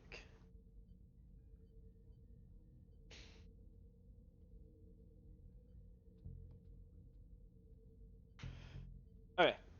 Screen comes online, and it's a Nuasicaan bridge, battered, bruised, sparks flying everywhere, air console's dead, captain sitting in his chair. This is the NCS as battle wound. No, I already did that one. NCS Dark Star. And from behind him, another Nuasicaan pulls out a blade, stabs him in the chest, and throws him to the ground. We surrender, the new captain says. Where do it feels like the first captain was gonna surrender? Turn your engine and prepare to be boarded. He nods off. Actually, no. Yeah, bad things could have happened.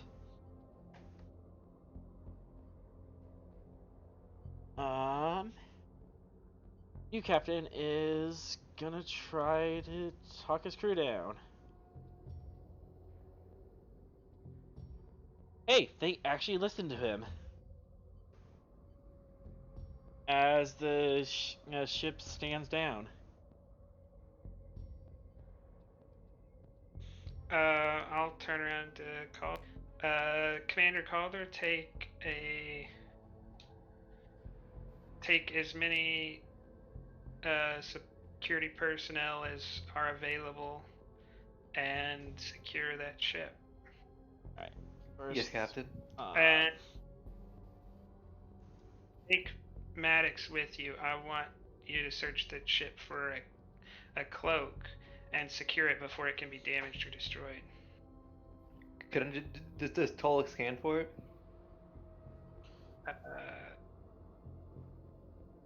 Could if you he, want to. GM? You could. And then I'll have Tolek scan for it, because then we might just be able to beam Maddox right to it. Alright.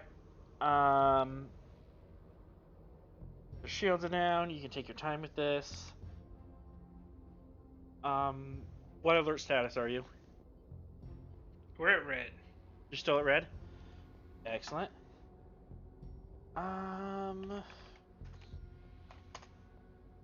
He's inside. I'm gonna say diff.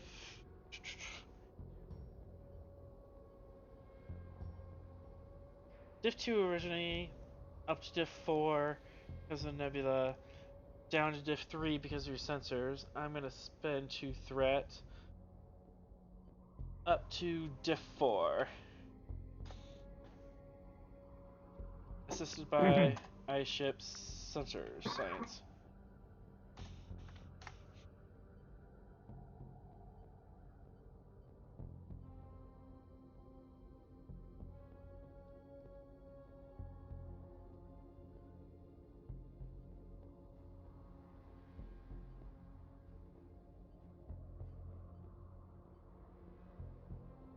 So, reason science, difficulty 4, assisted by ship sensor science.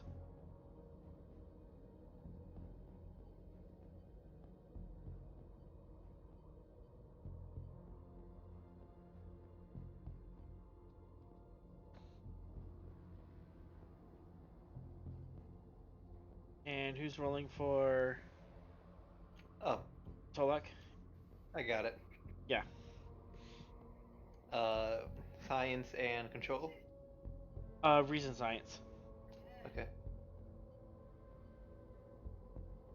I will spend 1 momentum.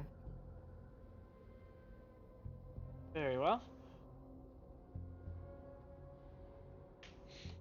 1 momentum down.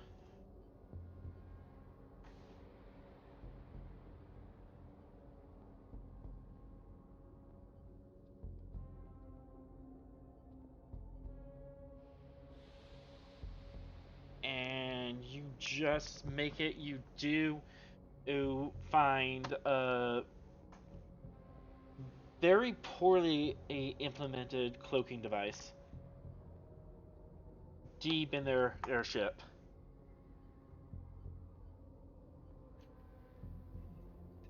What was the difficulty for? Difficulty was 4 after everything. Oh, So pardon nope. me wants to spend an extra momentum to see if we can scan what's left of the other cloak on the other ship. On the other cruiser, Yeah. there's like 3 items left of that cloak. Okay, so now we have 1 free bargaining chip from the Romulans. Yeah, so I'll confirm to Calder to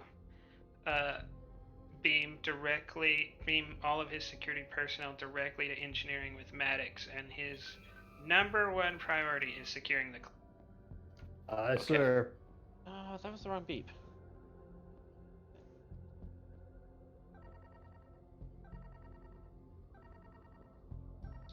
What's the notification? Incoming hailing message from the outpost.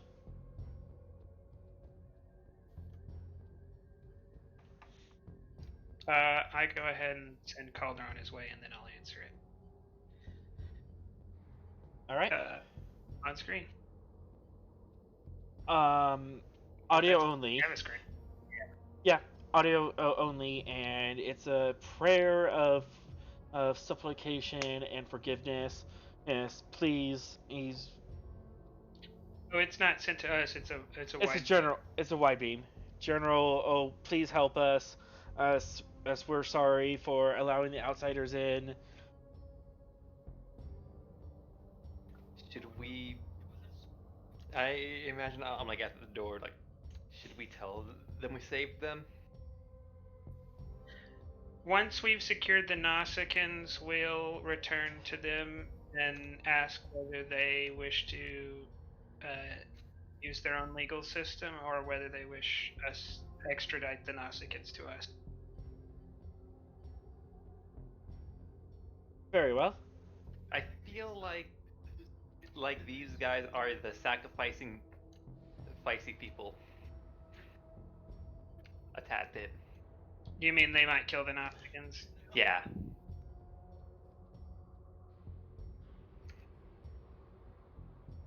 Also, it So, like- depends on your definition of their space.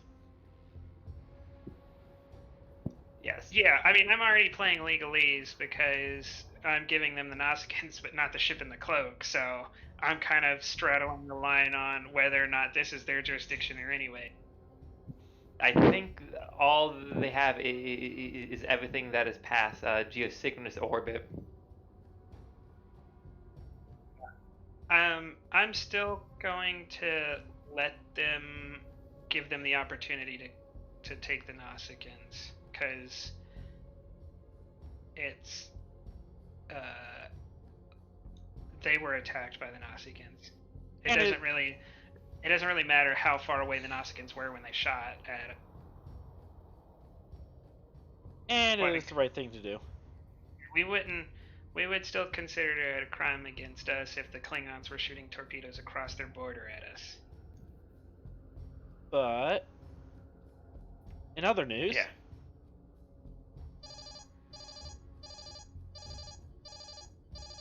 Is that another notification or is that a hail? that's an alarm from the science and station and actually Archer could pick this up. This is a con related thing. Reason con difficulty 3 brought down to 2, assisted by ship's sensors con.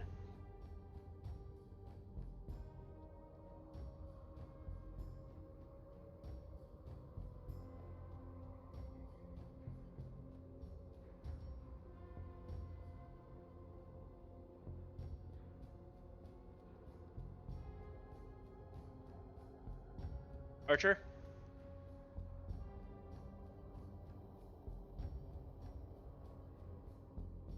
No longer hearing your mic.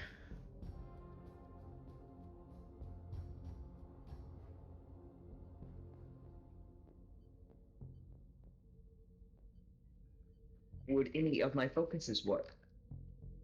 What are your focuses? Astronavigation, flight control systems, deception, sensor imaging, experimental technology, and combat tactics. Astronavigation.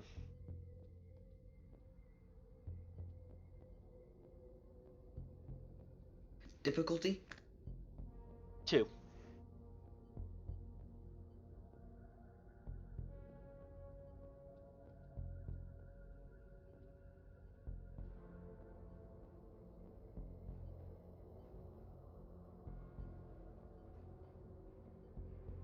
You gonna quash that?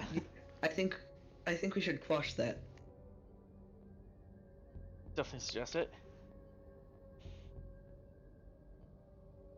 Alright, I'll let you have fun with this one. Message coming into Discord.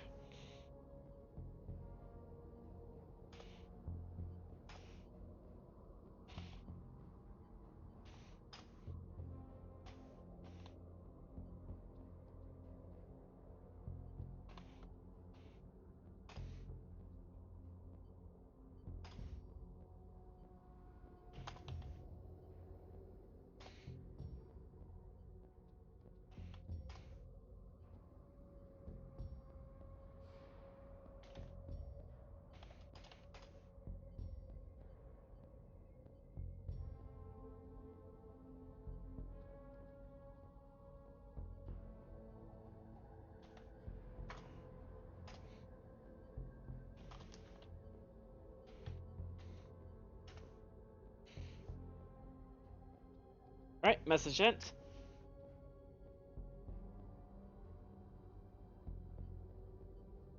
Captain, supernova. There was a neighboring star went supernova. There's a level 5 shockwave incoming in 2 minutes.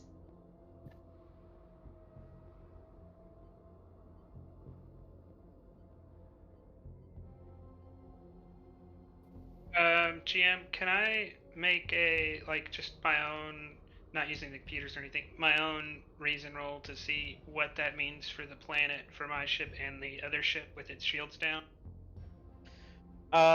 Yeah, reason, engineering, or science, difficulty 1, using... I don't think I have a focus. Astrophysics would help.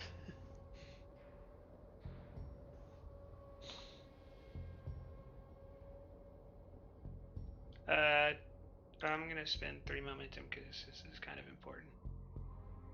Alright, 3 momentum spent.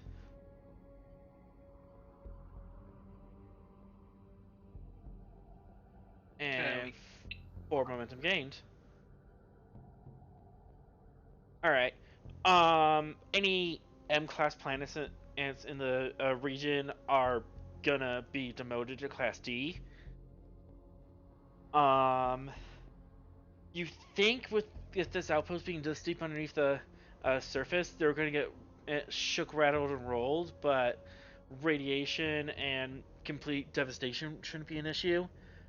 Your ship, if you have your shields up and you do some fancy flying, and you can kind of duck your way into it. The Nuasicaan ship, yeah, without shields, it's SOL. But if you could tow it to the dark side of a planet and try to shield it that way.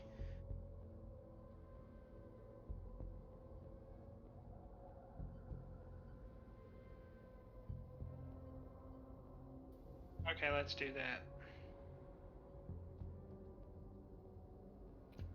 Alright. Want me to get back on my terminal and go max out on the shield modulations? Yeah, we'll bring you back so you can, no, we'll need you to bring them under tow, because we'll need Archer to actually make the con check. Alright, I know, but tractor you don't beam. need me for the transporter yet. We'll just do it after we deal with it, because I haven't really beamed out yet. Yeah, you're still on the bridge when this is happening. I may have misspoke. We'll need you to do the tractor beam. Okay. Tractor beam, difficulty, control security, structure security, so there's no increase there. Control security, difficulty 2, assisted by ship structure security. And you will have to maneuver close range for this, but you're not in combat, so that's not an issue. Okay. So let's spend 1 dice to be safe. Okay. I'm guessing my focus targeting system works. Focus on what? Targeting systems. Yes.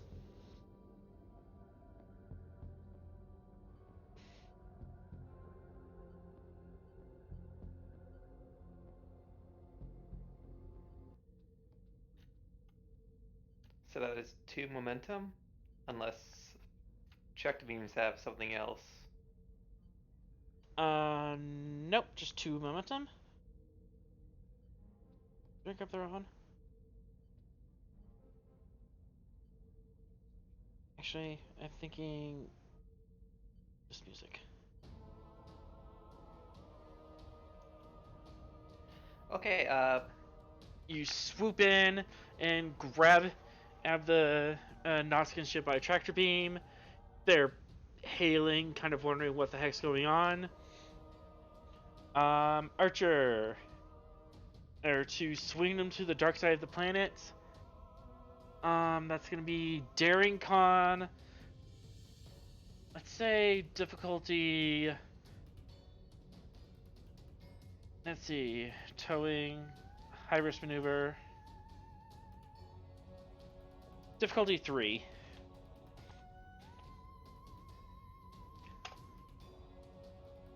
I'm going to use a momentum. Diff 3, assisted by ships, engines con.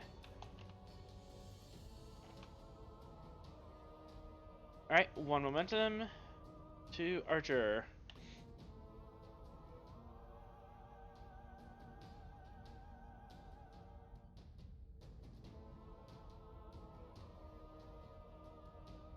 Gain momentum back as all of you swing to the dark side of the planet, shadow, ozone, and 1 turn left until impact. I will do the shield modulation. Alright, modulate shields. Should we Control. Control Should we security. A difficulty 2, assisted by ship structure engineering. Did someone else say something? Yeah, While I was just wondering if we could extend the shields around the Nuasicaan ship. That's a possibility. then you go for Pharismatics. I would say daring engineering. It's too. Oops. Here's the show looped. Daring engineering. These two size categories larger than you. 1. What? We're scale 4. Oh, you're scale 4. Yeah. 1. I'll say it's difficulty 2 to extend the shields. But with the two threat, I'm gonna make that difficulty 3. Go dice crazy. I'll buy 1 more die for momentum. All right. This assisted by the computer or? Assisted by ship's structure engineering.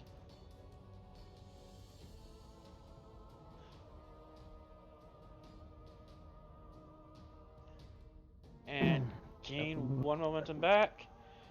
You have them in your shields. Calder, go ahead and modulate the shields real quickly. I will spend 3 for 4 dice, because I'm...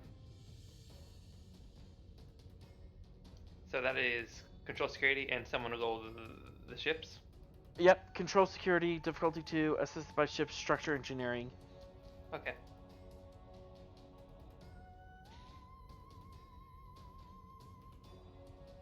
Alright. Gain 3 momentum, and you can increase your resistance plus 1 for each momentum you spend. Yeah. Let's do plus 3. You have 5 momentum in total. Let's do the 3 excess and 1 extra. Alright. So resistance is plus 8.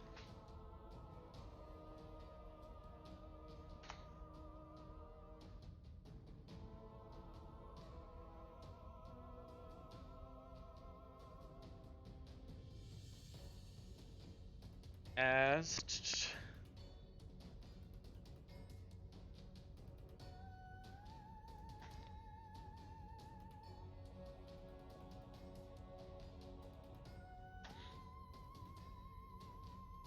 shockwave races across the system, and I have 1 threat, 1 baby threat left.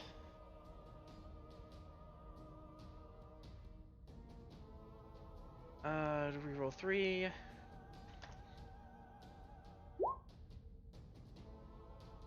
6, 7, 8, 9, 10, 11, 12. 12, 12 damage against your, or 12 resistance. So, the shockwave crashes against your shields. Sparks fly. The ship shakes, rattles, and rolls, and rumbles. But you manage to ride out the wave, and the shockwave passes over you.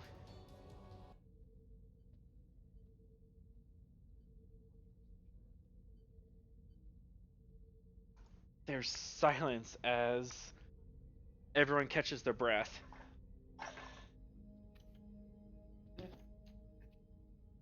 Can I look around the bridge to see if someone dropped the rock collection?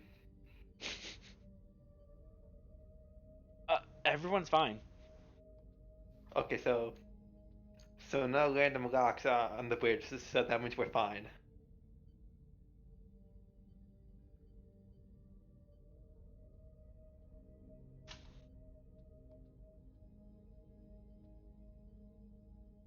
And Archer, give me a Reason Con difficulty 3 roll assisted by ship's computers con.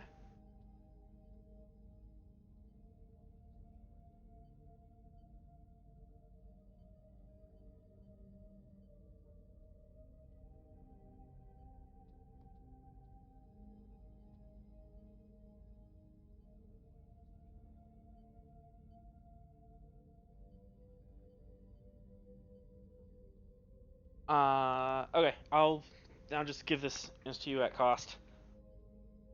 That shockwave came from the same direction that the raider was running to originally, and it also came from the same direction as the radiation warning. Pull you to the nebula itself. You guys are here. The shockwave came from here, and the raider was running from here. Should we fly and examine ground zero? There is no ground zero. Star exploded.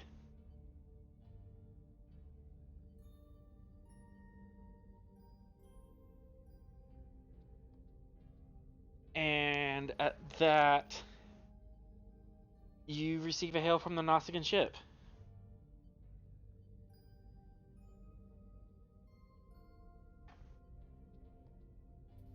On screen.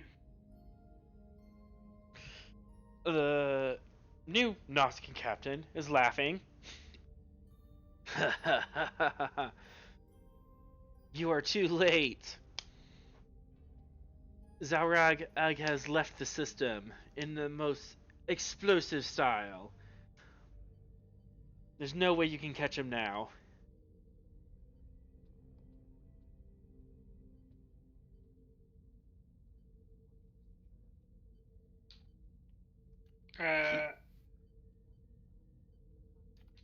I will close the channel. Channel closed.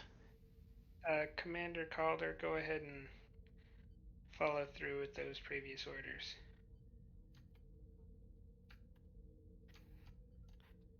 Yes, Captain, but does this mean that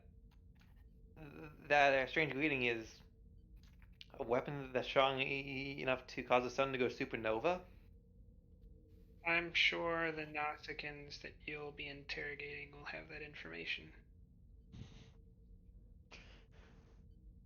And we'll deal with that interrogation next time Oh, God. on Star Trek.